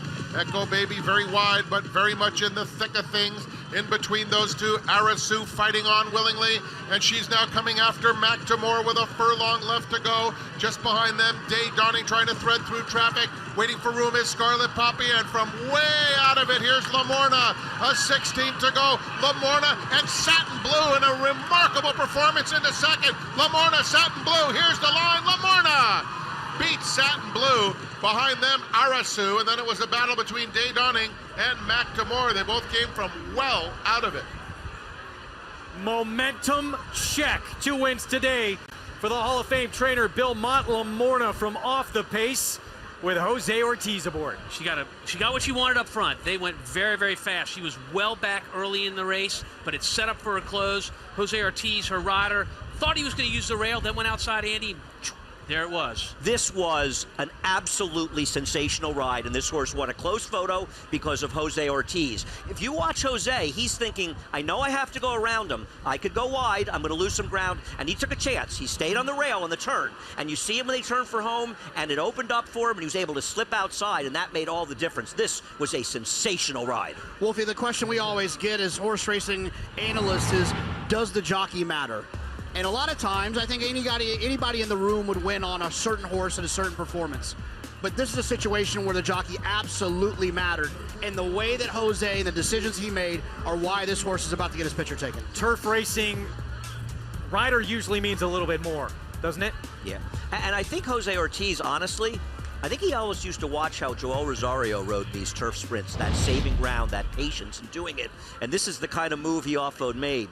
And this was a great ride and a terrific job by Jose. Let's go back to the start. Your second place finisher, Satin Blue, does not get out of the gate well.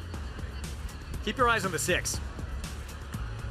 She stumbled, cost the race. Stumbled in the 4. Orsu came out at the start, pushed into the 5, who took the 6's position.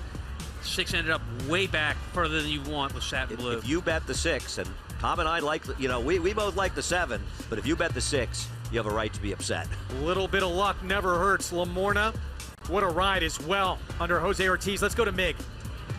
Yeah, guys, I mean, this was a sensational ride by Jose Ortiz. I mean, he was lucky that the 6 had that stumbling beginning, but he was able to save ground into the stretch. Patient, looking for room, not overcommitting to any spot. You see him in the blue silks, and he's going to angle out here. Gets that beautiful split after saving ground in the stretch.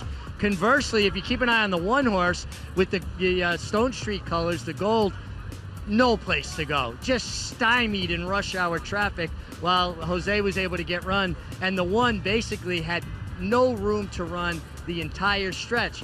Now, some people go, what was Flavien thinking? That wasn't a bad ride. That was an unlucky ride. You win turf races by saving ground, and he just never got a run, where the winner, Lamorna, under Jose Ortiz, was able to slip out to the clear and was allowed to use her stride the last eighth of a mile. But I think we really want to keep an eye on the 1, Scarlet Poppy, when she runs back. Yeah, that was the Wesley Ward filly. It went off favorite. Lamorna, though, gets the win here. Bill Mott with a 2-win Saturday. It was, on Jim Dandy Day last year that he won with Elite Power, and that's become sort of a common theme year after year after year. That was a good 70th birthday present for him. I believe the 18th time in his career he'd won on his birthday. I think winning races on your birthday keeps you alive. Lamorna in the 8th. And that's 2 for the Hall of Famer Bill Mott. Still ahead as trainer Todd Pletcher figured out the key to his enigmatic but uber-talented 2-year-old champion. It's full steam ahead for Team Fierceness as they get back in the championship conversation with a Jim Dandy win.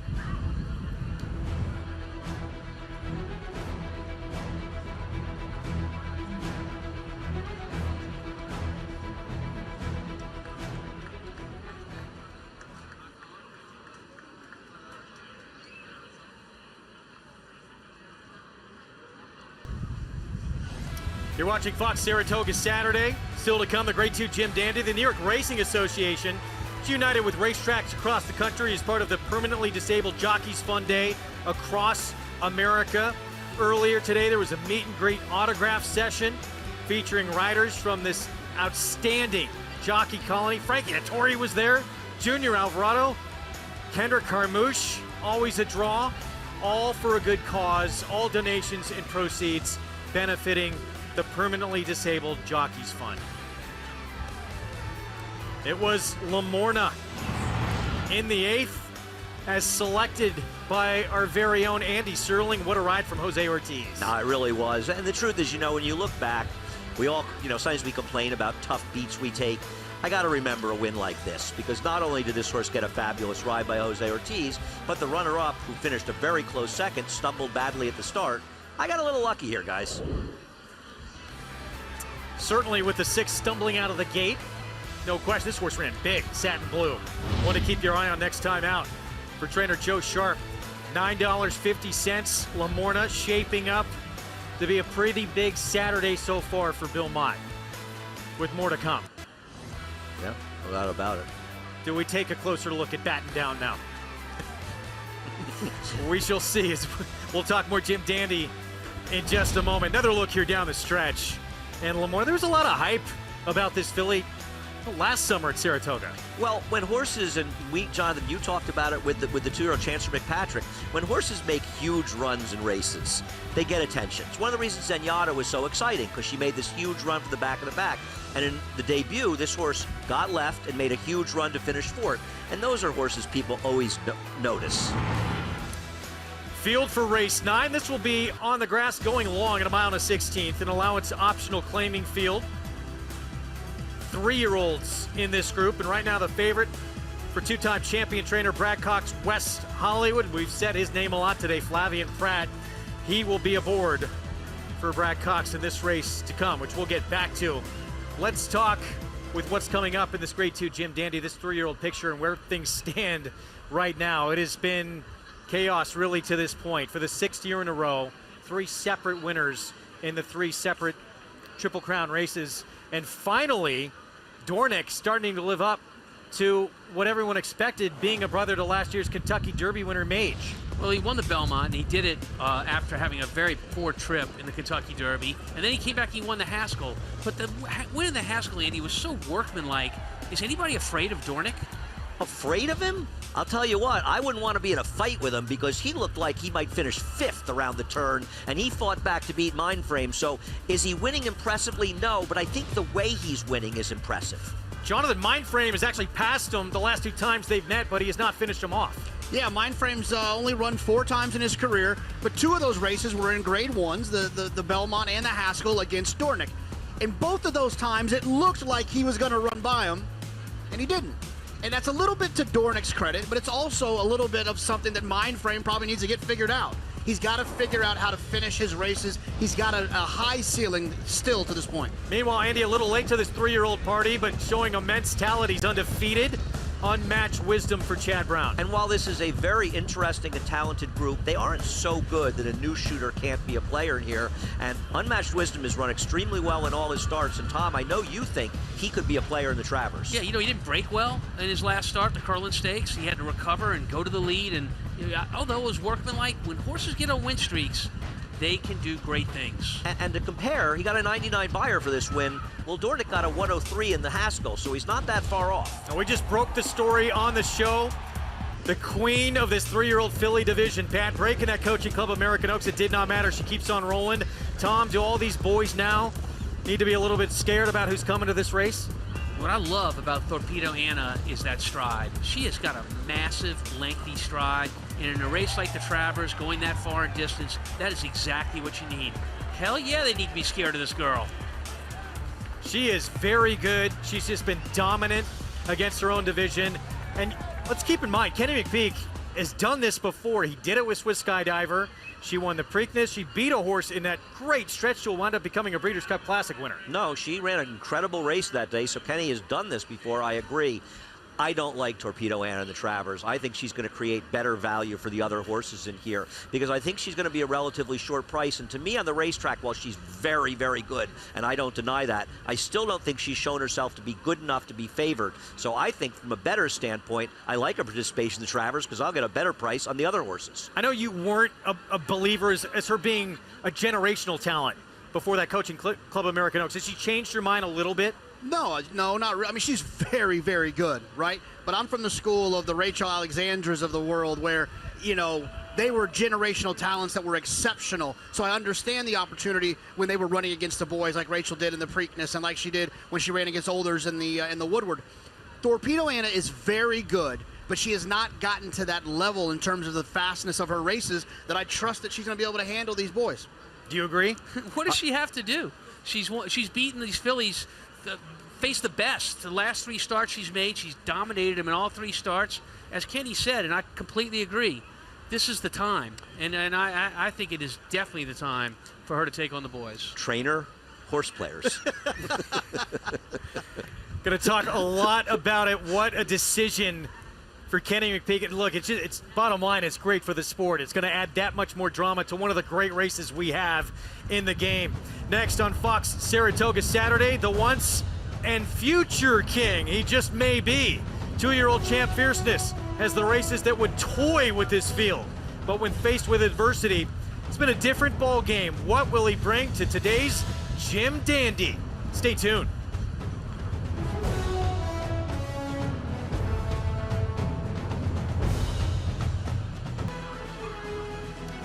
Back with you from this special racetrack here in upstate New York on Fox, Saratoga Saturday. Grade 2 Jim Dandy, presented by Mohegan Sun. Still to come.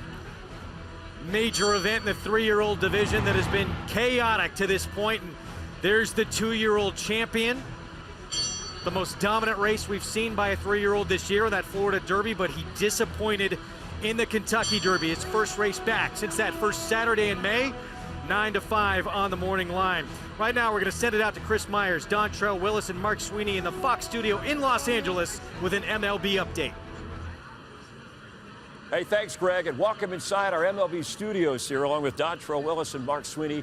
I'm Chris Myers. Baseball Night in America coming up at 7 Eastern right here on Fox. Most of you will see the Yankees and the Red Sox. Boston playing well. Yankees currently holding a wild card spot, but Dontrell, I'll start with you. Since mid-June, their record 10-23. That's not good. Only the White Sox have been worse in baseball. Well, I'm concerned, and it starts and ends on the mound for me. The rotation needs to go deeper in ball games for Aaron Boone and company, and Clay Holmes has to play better down the stretch to lock it down in the back end. Yeah, you can't lose those late-inning games, but I'm worried about Aaron Judge and Juan Soto. They've been excellent. The supporting cast has not been as good. They are very top-heavy offense.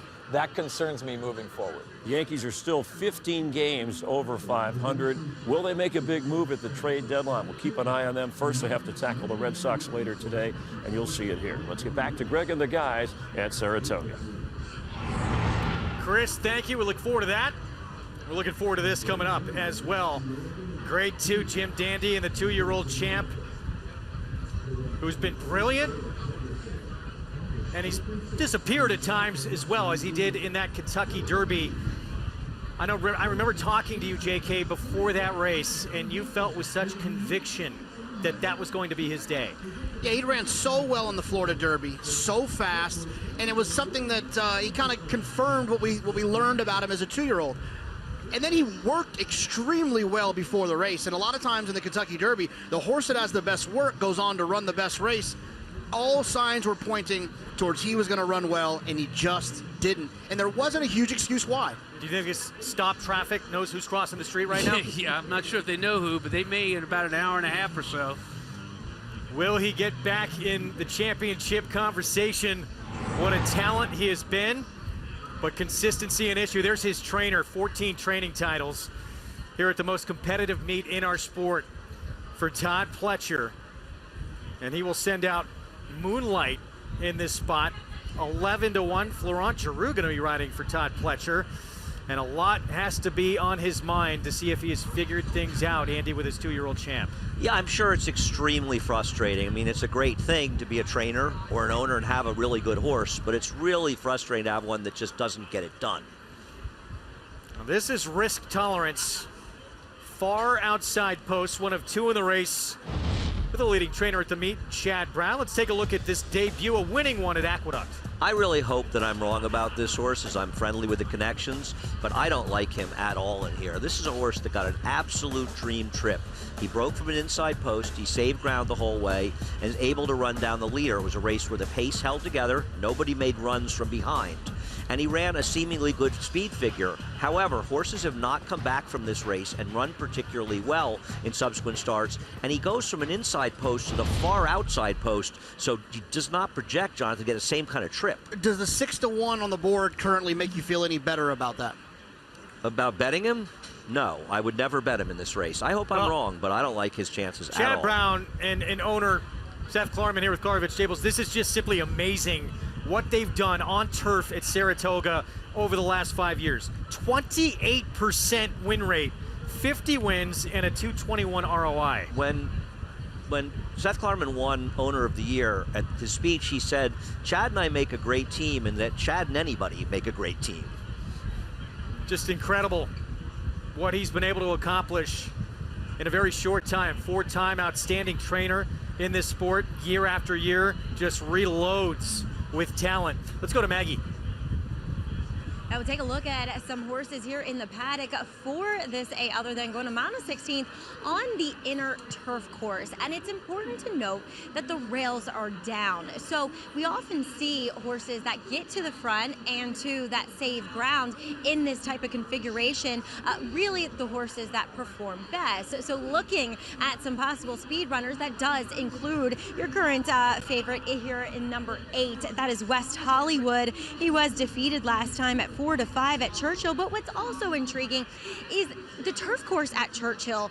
I don't know if you could necessarily call it that per se. It was really chewed up. We saw many horses just really not running over it. We saw night and day differences from when they got off of that course if they didn't handle it. Well, he handled it, so I'm always curious to see how they perform on a more truer and classic type of turf course. He looks great. He was also very sharp when he came in here, so indicating to me that he will go forward from the start.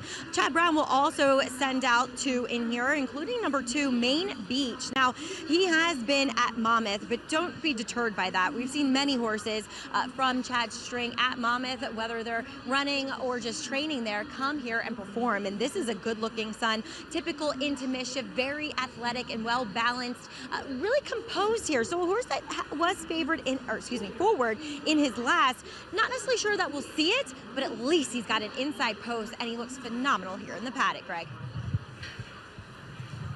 Maggie, thank you. That's the other Chad Brown.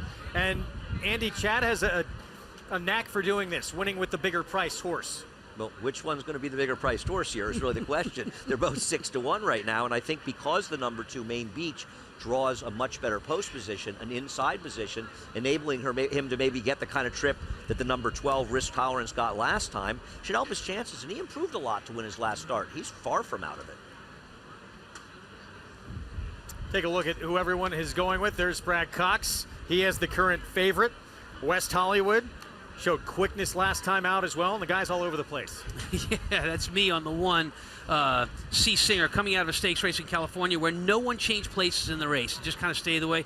This horse, C. Singer, should get a very good setup up front. I think there's a lot of speed in this race to hopefully make that happen from the 8 and the 10. I got to say, that was my dad's number, 138. So if you're at home, you should probably play that exacta box.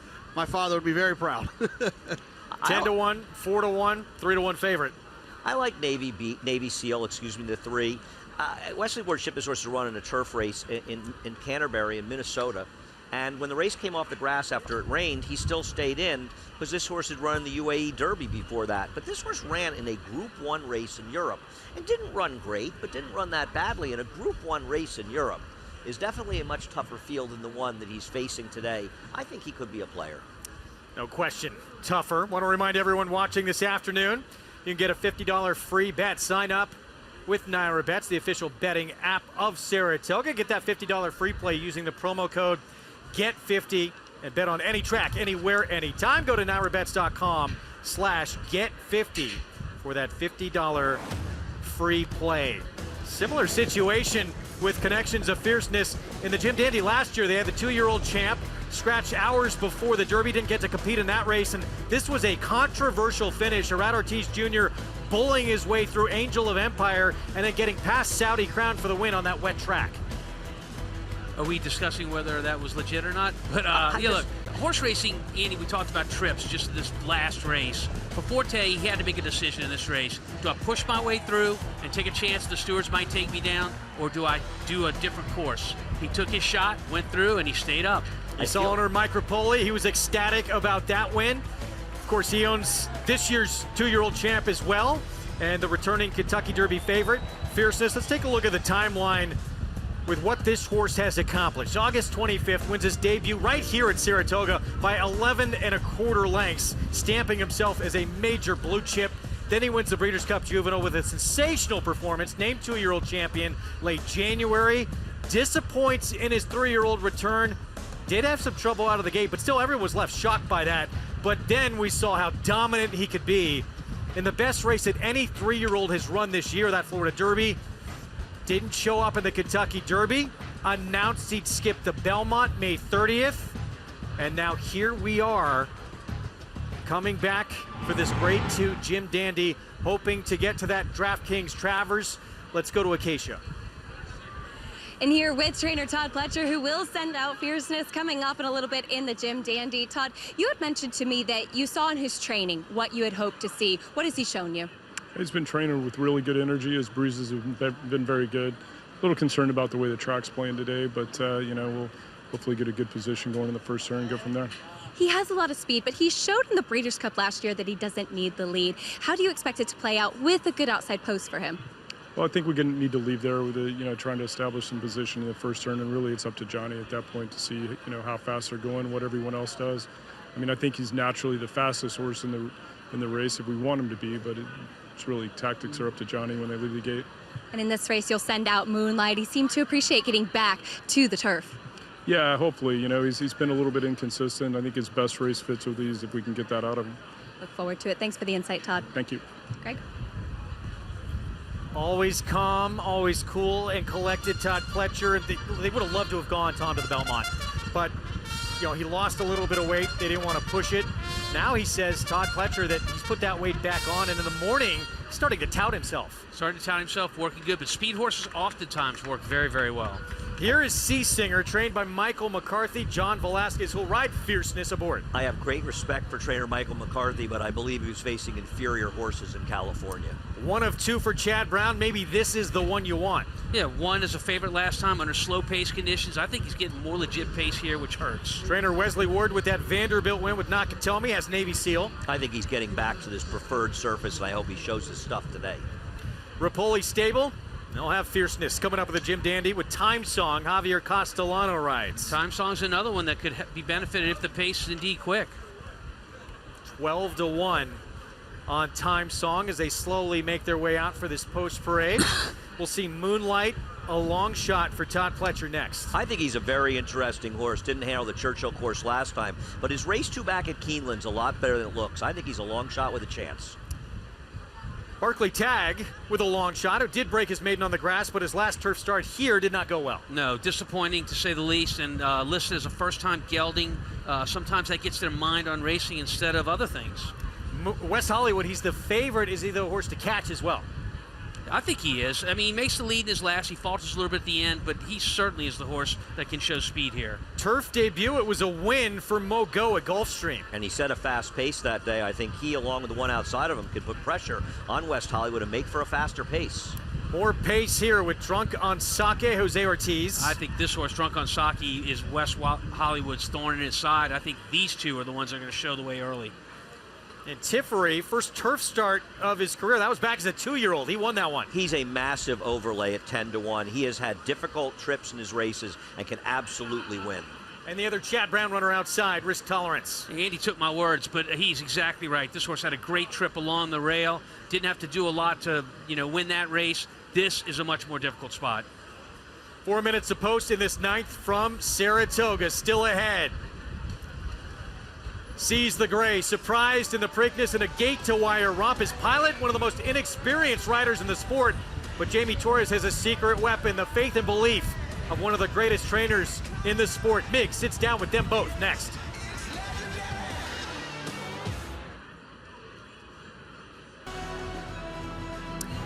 Fox Saratoga Saturday, brought to you in part by Hillendale at Alapa, as you take a look at gorgeous Saratoga Lake. One of the region's most popular natural attractions, just minutes from this racetrack. Who's going to win the 9th? We're counting on you, Maggie and Acacia. Oh, Acacia, no pressure. Yeah, Acacia's done better than me. So let's hear your selection first. That's number 3, Navy Seal in here. Acacia, a horse that you actually saw in Dubai. I did. I was in Dubai for 2 weeks when Pandagate ran in the UAE Derby, so I actually got the chance to see this horse train every day. And it looks, Maggie, like we are going to have a late scratch of the number 9, Mo Go. Going to be a late scratch in here, Junior Alvarado on his feet there. But as far as Navy Seal, he's a horse that carried a lot of condition while in Dubai, and every day I watched him train, I kept saying, he's a turf horse, he's a turf horse. I do wish he was a little bit more defined in his barrel in particular, but I think he's getting back to his preferred surface and has some back class. Wesley Ward with a potential turf runner is always dangerous, but I'm going to go with number 11. It's a terrible post given the configuration of this course, but Tiferi had trouble in his last. I'm hoping that Tyler Gaffalione, now riding him for the 4th time in his career, knows him well, and he's done incredibly well. It's the first time I'm seeing as a 3-year-old that he's really mentally and physically matured, Greg. Hopefully he can get a cleaner trip today. See what happens coming up. Let's go to Mig for his keys on this night. Yeah, guys, I mean, this is going to be about trips, right? We got a big field. The 2-horse Main Beach from the Chad Brown barn could not look any better from a physical perspective. This horse is absolutely breathing fire. My top selection is going to be the 4 Time Song from the George Weaver barn. I think this horse does have to take a step forward, but another one that checked all the boxes from that physical perspective. And what are we trying to do? We're trying to fit those puzzle pieces. The physical end as what we see on paper. I thought last time Javier Castellano got acquainted with this horse, and Javier always rides a horse better the second time. Mig, thanks. We need to talk about what just happened in this race as well. That late scratch of the 9, Mogo, and what that means for West Hollywood with a rider who always takes advantage, Andy, of when he is on a horse with speed. I agree. Without Mogo in there, the potential exists for there to be a lot less speed in the race. Now, I don't disagree with Tom that Drunk on Saki could be a speed, but I think with a switch to Jose Ortiz on that horse, you might not see him be as aggressively ridden in this race, in which case, as you said, Greg, I think Flavien Prat could be in a controlling position on West Hollywood. I like the 8 in here at West Hollywood. I think this horse has tactical speed to get Flavien Prat. And also, I think some horses that have been running at Churchill Downs, they've run better here. I think the turf course there has obviously had some issues. And so I'm hoping that West Hollywood takes another step forward. So with my mind, I'm going to pick the 8 West Hollywood. But I got to be honest with you, hunch play. Last night I did have Hibachi. So there's a part of me that wants to take the 10 Drunk on Saki. Hunch plays work at the racetrack. Well, I'll tell you this. Drunk on Saki, the 10 is going to be right along West Hollywood leaving the gate. I disagree with Andy. I think that they are the pace, the 8 and the 10. And I think they go solid enough that it sets up for a close. I'm not saying the 10 can't go, and I'm not saying I'll be shocked if he does. I just wonder if Jose won't be as aggressive as the riders in the past. That's my only trepidation. I don't disagree with you philosophically. So 3-1 on the favorite, who got a little bit of help here with the 9 coming out. As we look, Tom, at that other speed, what are you seeing from Drunk on Saki? Well, look, the horses have to be right physically and mentally, and Drunk on Saki is washing out, as we say. It's a term used for a horse that's overly sweating. When you compare him to the other horses going to the gate, Drunk on Saki is very, very wet on his shoulders and his hind end. That is a negative for a racehorse. Still to come on our Fox Saratoga Saturday coverage. As well. Grade 2, Jim Dandy. Yeah, the 8 a little unsettled as well here. Flavien Prat on West Hollywood. Keep your eyes on the pace duel early between the 8 West Hollywood, the 10 Drunk on Saki. Let's send it upstairs for the 9th from Saratoga to Frank Miramati. Last few runners left to load. They've opened the front of the gate for West Hollywood.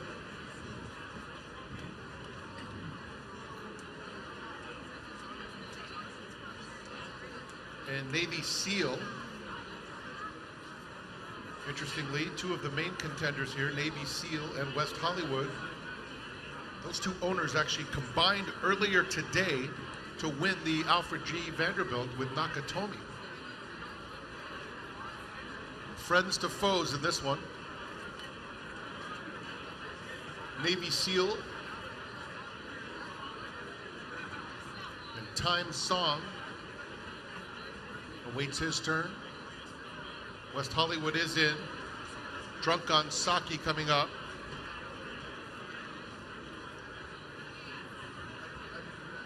Tiferi in the Shadwell colors. The last one will be Risk Tolerance. Going in. Drunk on Saki restless. Settles down. And they're off. Drunk on Saki sprints out of the gate. Time Song has excellent natural speed. And on the inside, Navy Seal moves through to be 3rd. They're followed by Marceau 4th. as Drunk on Saki steps out and leads it by 3 lengths already. In behind this group comes Risk Tolerance on the outside of Tifferee. 2 more lengths. West Hollywood is toward the back of the field, some 8 lengths off the pace. It's another length and a half back. On the inside, Main Beach just got passed by the gray Moonlight. And then at the back of the field comes C. Singer. 23-3 for Drunk on Saki over Time Song, who's a clear-cut second on the Saratoga backstretch. Navy Seal in hand, comfortable in third. Followed by Risk Tolerance racing a fourth. About a head in front of Marceau fifth. Down on the inside comes Tifferee. 6 lengths off Drunk on Saki. West Hollywood is keen, but nowhere to go at this stage. Covered up by Moonlight. It's another 2 lengths back to the 2 trailers. Main Beach and C. Singer 48 flat. Drunk on Saki continues to dictate terms into the far turn. Has been chased throughout by Time Song in second. Navy Seals had a good trip along the inside third. Risk Tolerance a joint fourth on the inside of Marceau. Behind them, Tifferee. West Hollywood is next. Outside comes Moonlight. They're at the top of the stretch, and Drunk on Saki. Here's Navy Seal guided out for a nice run in the final 1/8 of a mile. Navy Seal length and stride comes to Drunk on Saki at the 16th pole. Tifferee is in between horses. Down on the inside, Main Beach is trying to find a seat. And on the far outside, West Hollywood. West Hollywood takes off fastest of all to run them down. Another for Flavien Prat. Navy Seal is in a photo along with Tifferee and Main Beach for the minor award. Not the way we expected to see West Hollywood win this race from off the pace under Flavien Prat. Second win now in 4 starts. Yeah, the pace was set by the 10 horse Drunk on Saki, and West Hollywood decided a different style today, Andy. It turned out to be the right style. Well, I think the style was dictated by the fact that he didn't break sharply, and once he didn't break sharply and the 10 was sent, Flavien Prat had no choice. He had to rate him, but the reality was he was much the best in here, because not only did he have a different running style, but he also was wide every step of the way. He was 3 wide in the first turn and 3 wide in the second turn, where if you look at the second and third finishers, the 3 and 11, both of them saved ground for the entire race. While I needed a little 3-11 here, I had the second and third best horses. You had the best horse. Andy, I know that you'll agree with me on this. I think following too many trends, you're probably late to the party with trends, but I will say this. The horses that have been running on the turf course at Churchill Downs that have showed up here have run well. Well, one of the reasons is the ones that don't run well often run better. That's why I didn't know what to do with this guy. Let's go back to the start, because West Hollywood is a horse that's usually very forward. Keep your eyes on post 8. Doesn't get out of the gate, and even breaking maybe a half a length slow, it's enough, because the 10 was aggressive, as you pointed out, Tom. And doing that, Flavien said, I can't go after him, so I'm going to have to go to plan B. But plan B was almost the moment he left the gate. Flavien Prat's hands are totally still when he leaves the gate. His intent, once he didn't break that sharp, was to be back and try to make him finish up. But he still was never able to get any coveted inside position. He had to be wide. To win this race, he had to be riding the best horse. Flavien's a great rider, but in this case, it was the horse, not the rider. Nope, not knocking him. It just was a great effort by this winner. 3-win afternoon for Flavien Prat, continuing to perform at a high level, and he'll be aboard this horse next in the Grade 2 Jim Dandy, the favorite, inches away from a Kentucky Derby win. Sierra Leone showed that propensity to duck in again in the stretch of the Belmont Stakes. Can he keep a straight path? If so, the Jim Dandy could be his. It's next on Fox Saratoga Saturday.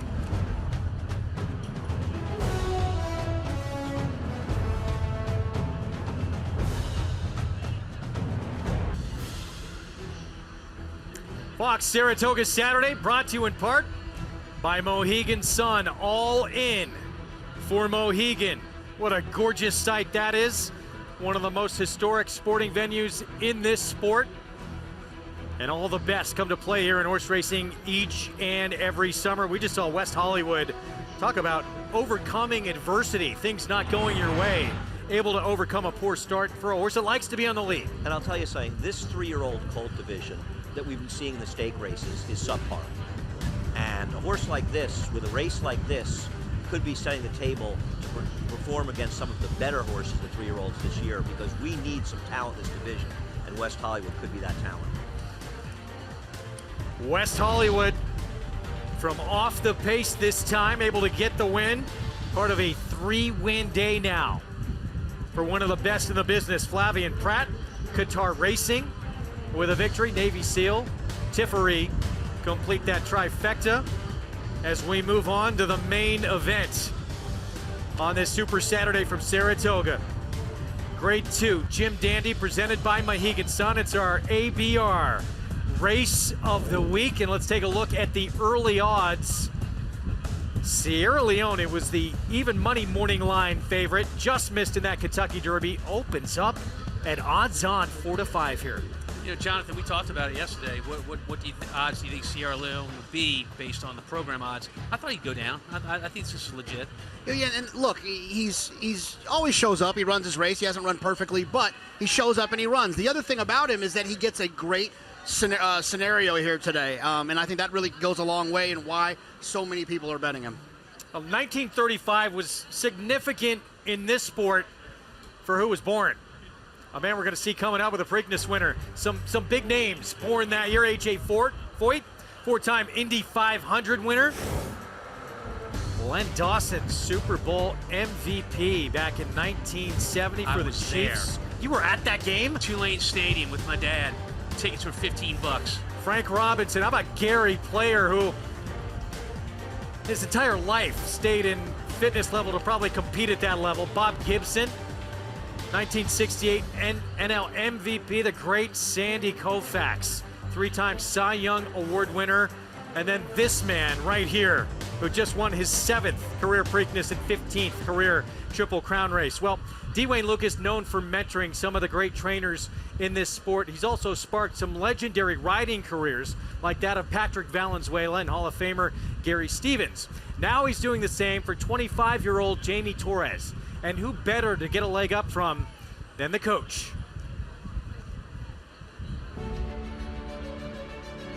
How do you recognize in a young person that they're ready for that moment?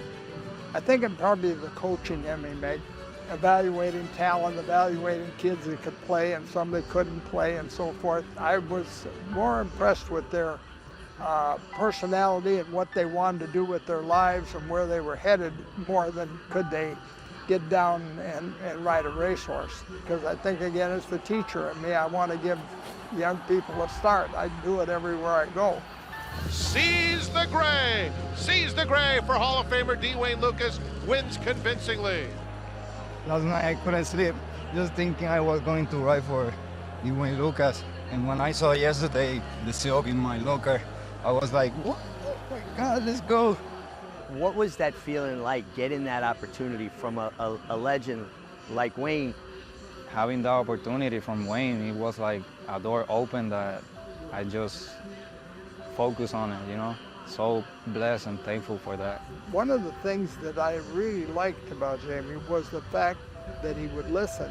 I could communicate with him and we could get on the same page, and that was very important. That was part of me staying with him and riding him too. And then I told him, I'm going to make you better than you want to be. Here comes Seize the Gray for Dwayne Lucas, wins the Pat Day Mile. Once we decided to go to the Preakness after the Pat Day Mile, which he rode so well, I got calls from, I think, 4, maybe 5 different agents and riders and said, now, you're not going to let that kid ride the Preakness, are you? You know, the usual hustle.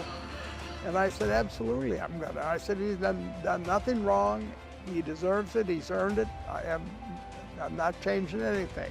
And, of course, it worked out beautifully. He broke so clean, Seized the Gray in the Preakness, went to the first turn. When did you start to feel like, man, I can really win this thing? In the backside, the way he was stretching and traveling, and I felt like he was so confident. He had one ear to the front, the other one just trying to hear, know where the other horse was.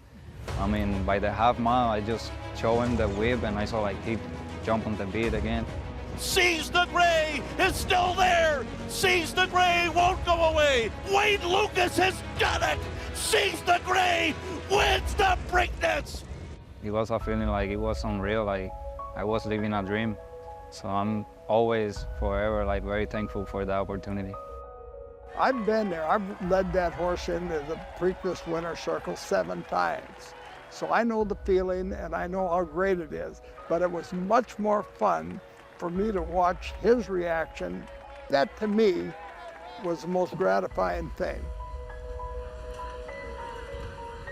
Just an incredible story. And Tom, there's Seize the Gray, the Preakness winner, Dwayne Lucas. He said this years ago to these young up-and-coming trainers. He said, you better get up early in the morning because I'm not going away. And at 88 years old, proving he's still a force in the game. You could nominate any horseman, jockey, trainer, whatever. Wayne is the most influential horseman to ever be in our sport. If it was a horse race, he would win it by more than Secretariat won the Belmont. He said he sees retirement as just accelerating the aging process. He may never retire. Can Seize the Gray take the Jim Dandy? We'll find out next.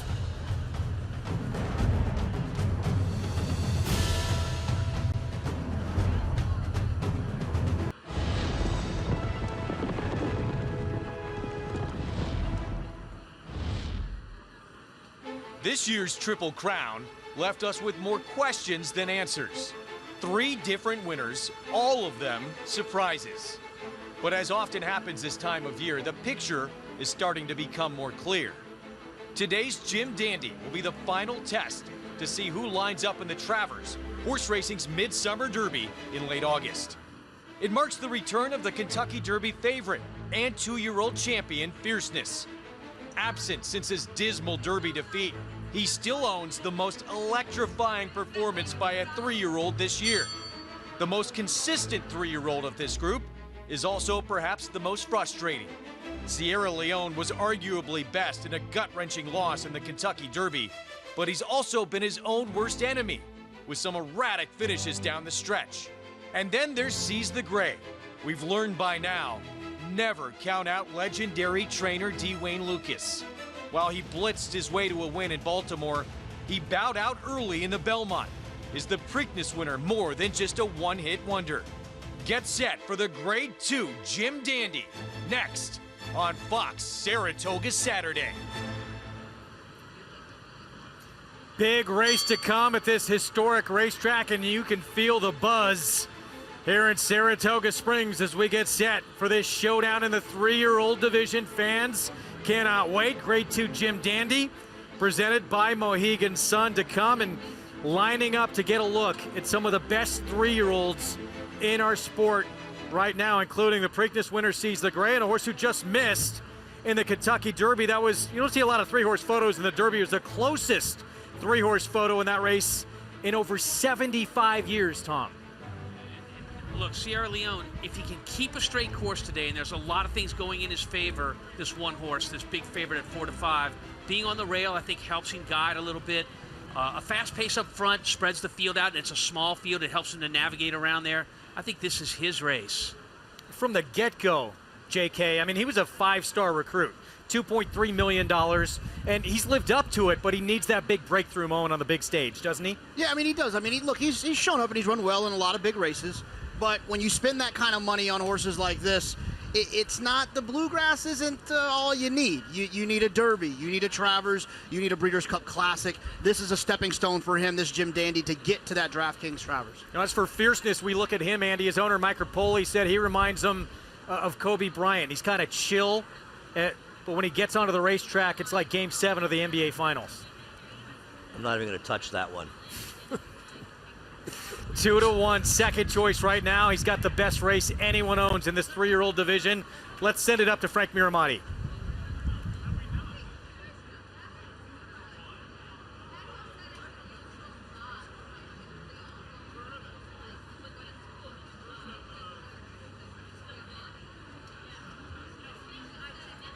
Ladies and gentlemen,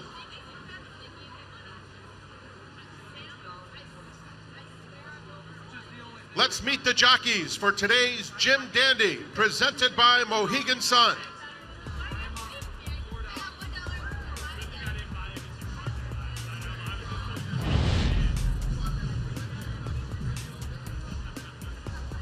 Breaking from the rail aboard Kentucky Derby runner-up Sierra Leone, Flavien Prat.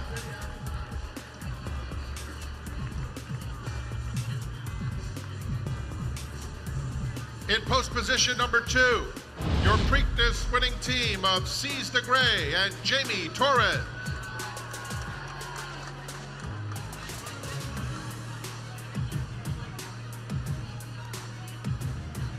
Aboard Ohio Derby winner, batten down in gate 3, Junior Alvarado.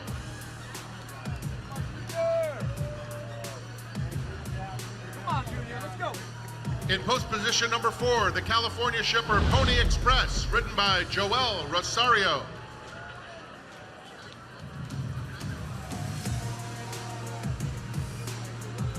Number 5, Gould's Gold, will be ridden by your 2024 Kentucky Derby and Oaks winning jockey, Brian Hernandez Jr.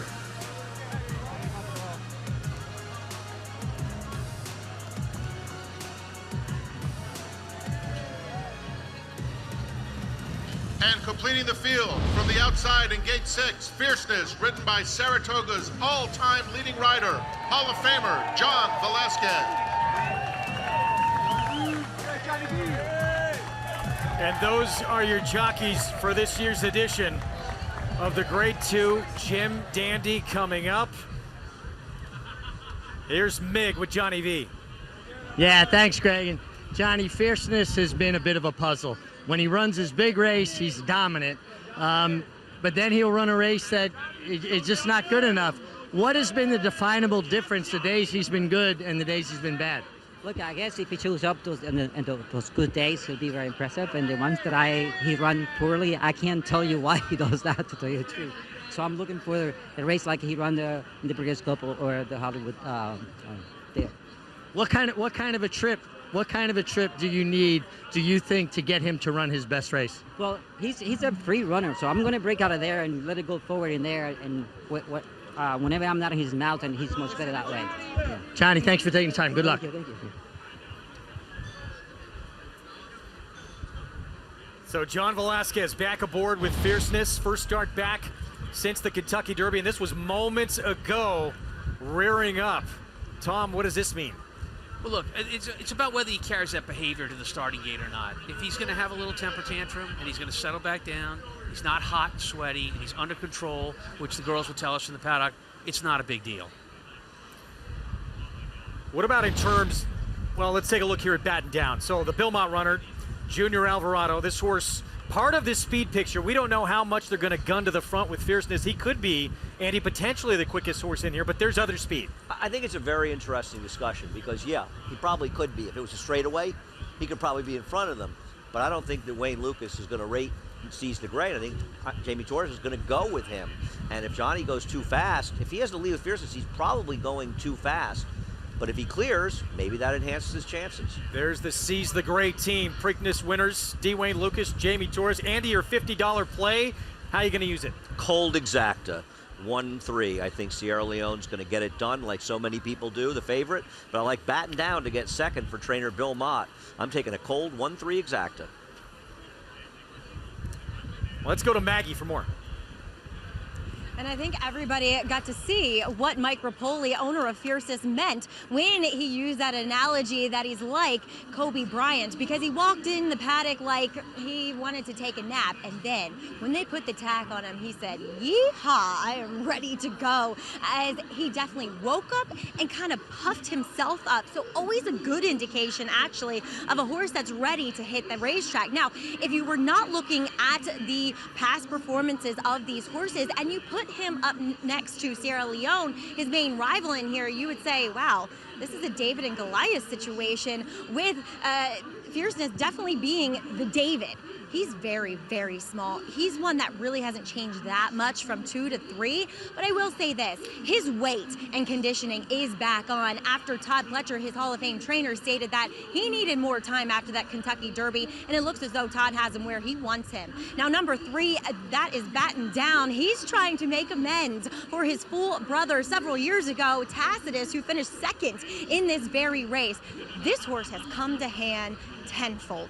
He looks like a happy, utmost confident horse here in the paddock. Really looks a lot like his brother. His dam was superb too, and closed hatches, and it's just an example of what good bloodlines can produce, because he is definitely a looker too, Greg. Indeed, we talked about it earlier. Yeah, his mother, Closed Hatches, a 5-time Grade 1 winner. Let's go to Acacia. With Mike Rapoli sending out Fierceness. And Mike, obviously there's been a lot of talk of what we're going to expect from Fierceness today. What are you expecting? you know, I'm expecting he's going to run a great race. And he hasn't run since the Derby, and he likes the odd and even races. But I think what Todd really found out is that he's a medium-sized horse, loses a lot of weight after a race, and coming back quickly could be an issue. So he get a good 10 weeks off, and I think he's going to run really, really well. He's also a homebred for you. How much more special does that make it? You know, it's incredibly special. Homebred, I own 10% of City of Light, named after my grandmother, Nonna Bella, Nonna Mia. And, you know, I'm really enjoying the breeding, the buying. As you see, I'm buying in Japan, I'm buying in England. It's a lot of fun. I'm really enjoying the game. Well, best of luck to you today. Thanks for the insight. Thank you, Acacia. Greg? Mike Rapoli, owner of Fierceness, grew up in Queens. As a young teenager, had a racing form. He'd hop on the bus, go to Aqueduct.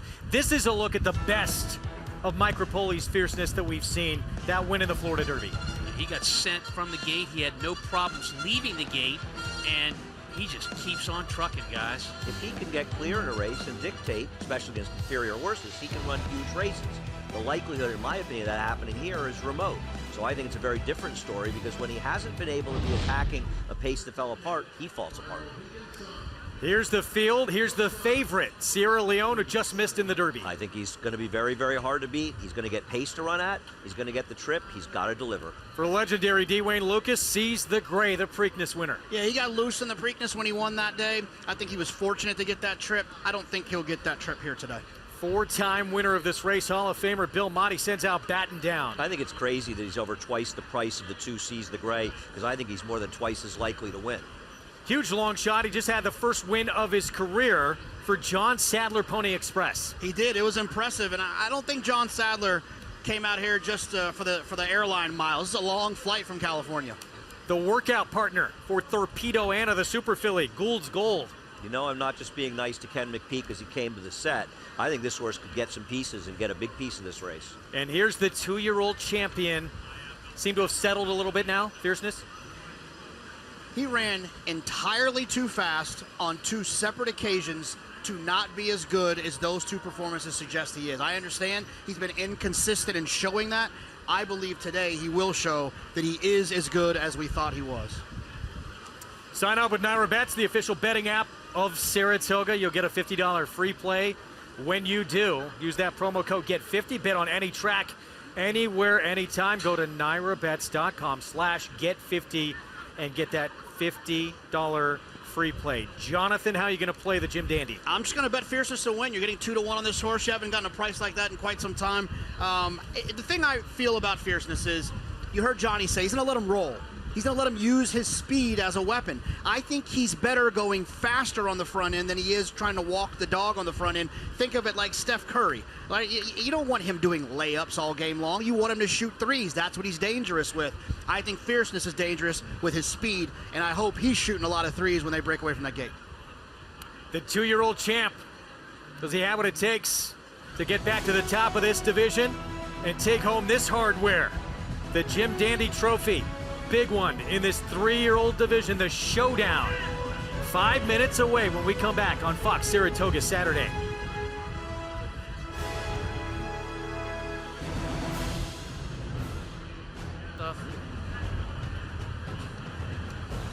Back in our Fox Saratoga Saturday coverage. Major race in the 3-year-old division coming up in this Grade 2. Jim Dandy presented by Mohegan Sun and the 4-5 favorite, Sierra Leone. Tom, time to step up. You're going to bet the favorite or beat the favorite? It's so simple. You're betting the favorite today. Sierra Leone on that inside post position, and with his issue of laying in or lugging in, whatever you want to call it, has the training wheels on with that rail, taking care of everything. That makes his job for Flavien Prat, who's riding him for the 2nd time and knows him better this time, makes it so much easier for him when he's riding. This race is chock full of speed, set up perfectly for Sierra Leone's late close. He'll navigate through this small field, and he'll come home the winner, and you'll thank me. So, Tom, how are you going to bet it quickly? Oh, it's all to win. 50 to win. Let's do it. Push it all in. All in on 4-5 with Sierra Leone. Flavien Prat, again, his 2nd time aboard. Horse, it was just 3rd in the Belmont. Let's go to Maggie and Acacia.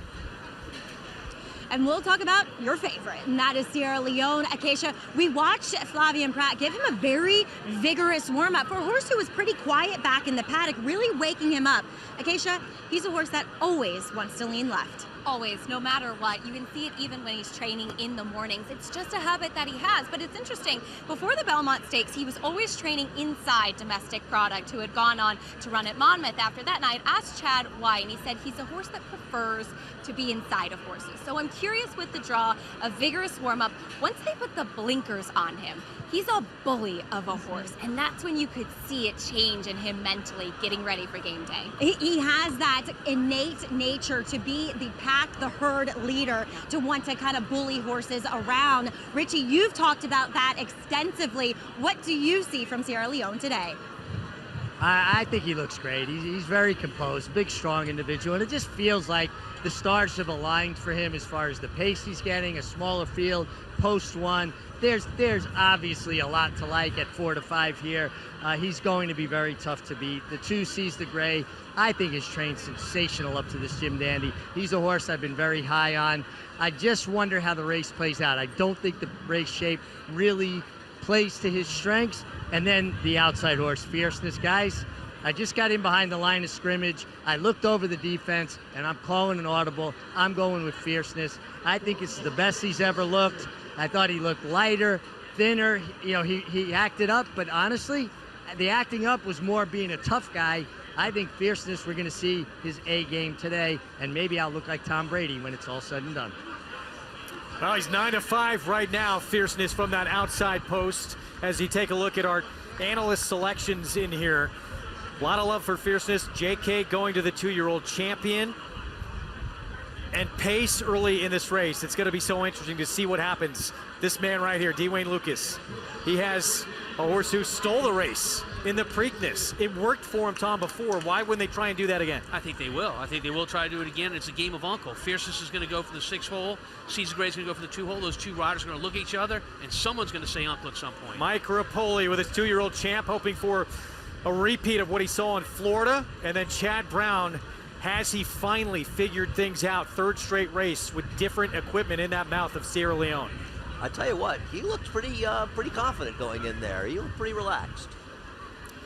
Huge race. Never let him see you sweat. In this 3-year-old division. And Tom, go back to Fierceness real quick in here.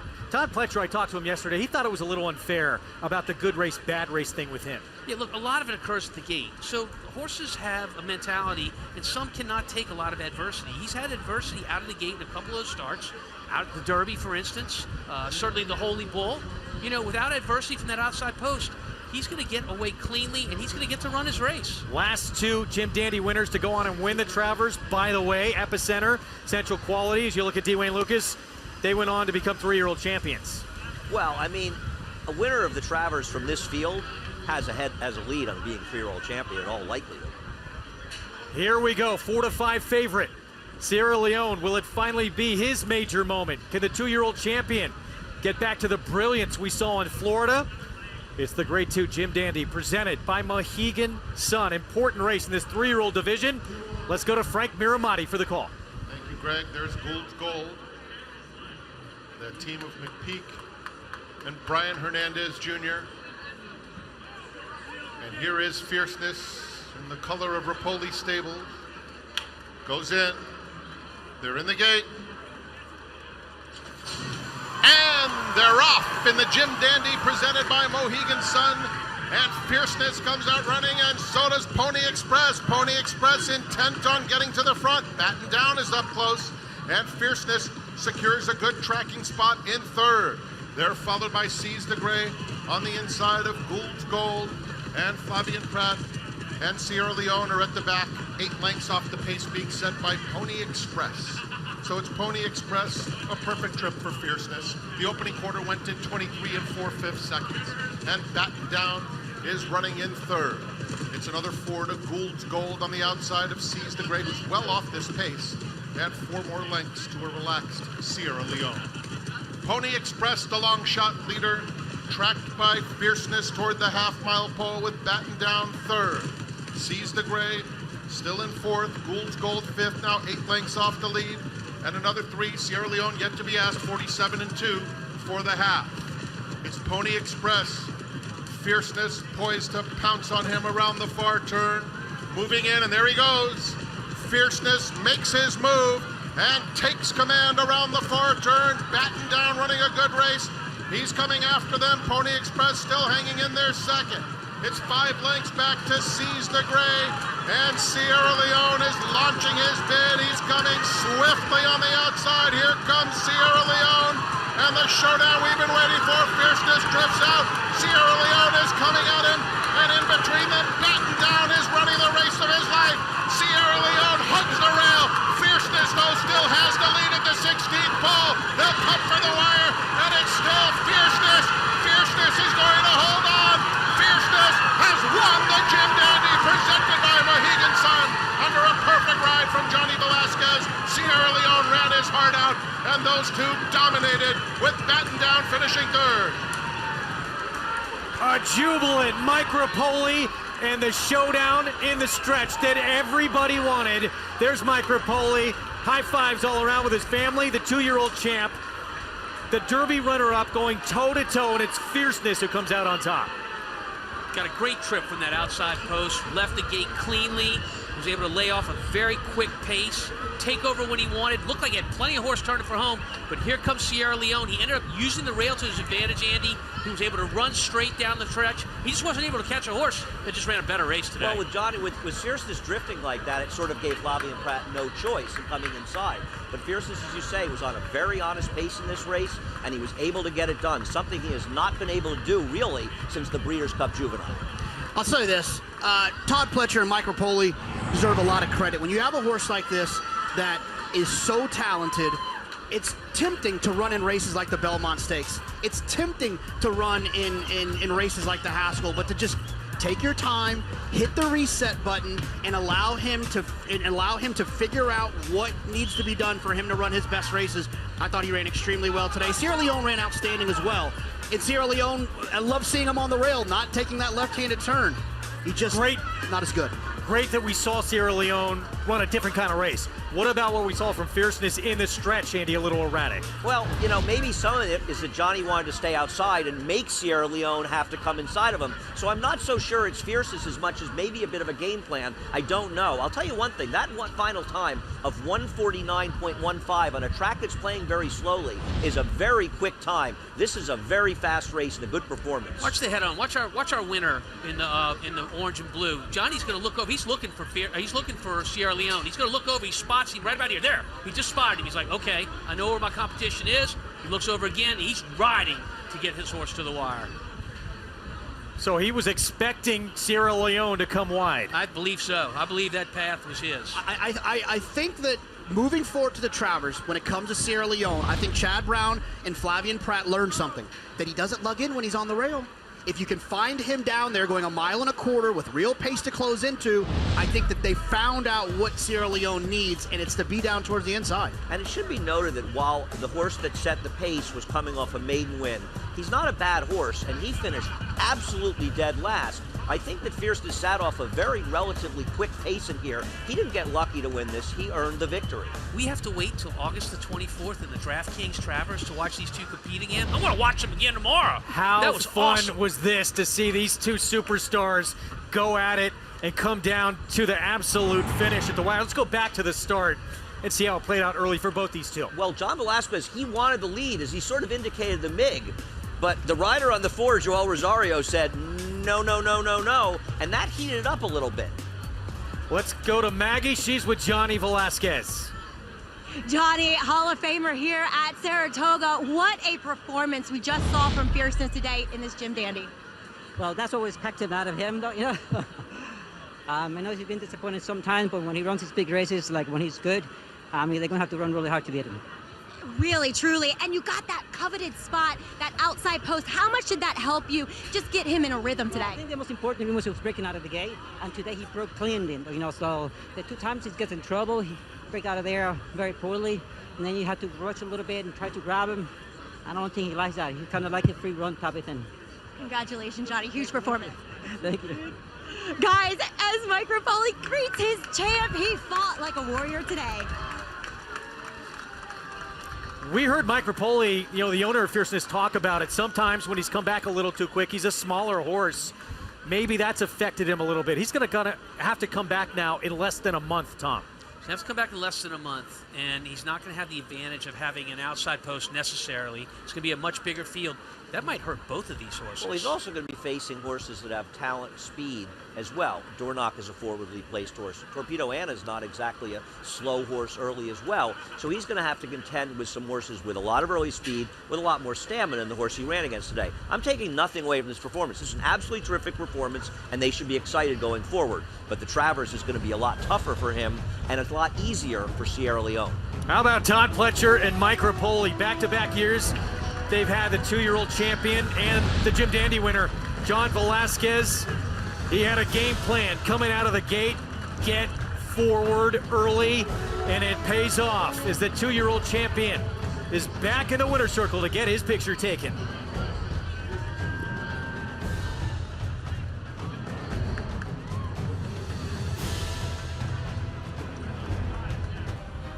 Back with you on our Fox Saratoga Saturday coverage. The 2-year-old champ, he is back. Fierceness with a win in the Jim Dandy. Our Fasig-Tipton Winner's Circle lead-in brought to you by the 103rd Saratoga sale of selected yearlings August 5th and 6th. Where will you be? Let's go to Acacia.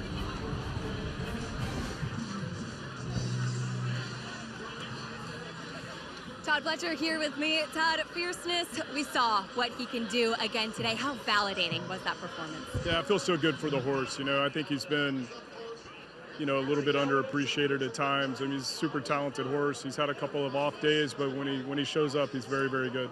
Last week in the Coaching Club American Oaks, we saw a good 3-year-old filly in Thorpedo Anna, who's likely pointing to the DraftKings Travers, getting a kiss from Mike Rapoli.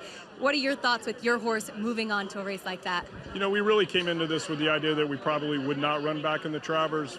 We'll let the dust settle and see, but it seems like, he needs a little more time between races, so we're not committed to anything right now. We'll enjoy the moment and think about it over the next couple weeks. Thanks for your candor, Todd, and indeed, enjoy the moment. Congratulations. Thank you. Greg? Well, we'd asked that question. Mike Rapoli said it. He does not run big races closely bunched together. And now, wow, a shocking statement right there that we may not see the 2-year-old champ in the Travers after this performance. Let the dust settle. Yeah. Like he said, let the dust settle. Let Mike get on the phone, get in his ear a little bit. I have a feeling the conversation's not over yet. Well, look, I mean, the issue here is the trainer's perspective that the horse needs to be fresh to run his best. And if that's exactly what he thinks, he's going to stand by that. But he's going to have an arm wrestling contest with Mike Rapoli because he wants to run in the DraftKings Travers. He's also got mind frame for the Travers as well, Mike Rapoli. So it's not as though they don't have a player in that race. You'll wait and see. As a trainer, you'll see how he comes out of it, and he very well could move on. He may eat up tonight. He may hit the track bouncing. Of course. What a date it's going to be. Circle it on your calendar. Unofficial 4th leg of the Triple Crown, August 24th. DraftKings Travers. It was Nakatomi for Wesley Ward with Tyler Gaffleone getting the first Grade 1 win of his career to step up in the sprint division. And the 2-year-old champion, what a performance. First start back since that Kentucky Derby with the win. Next on Fox, it's the NHRA Drag Racing Sonoma Nationals. We continue on FS2.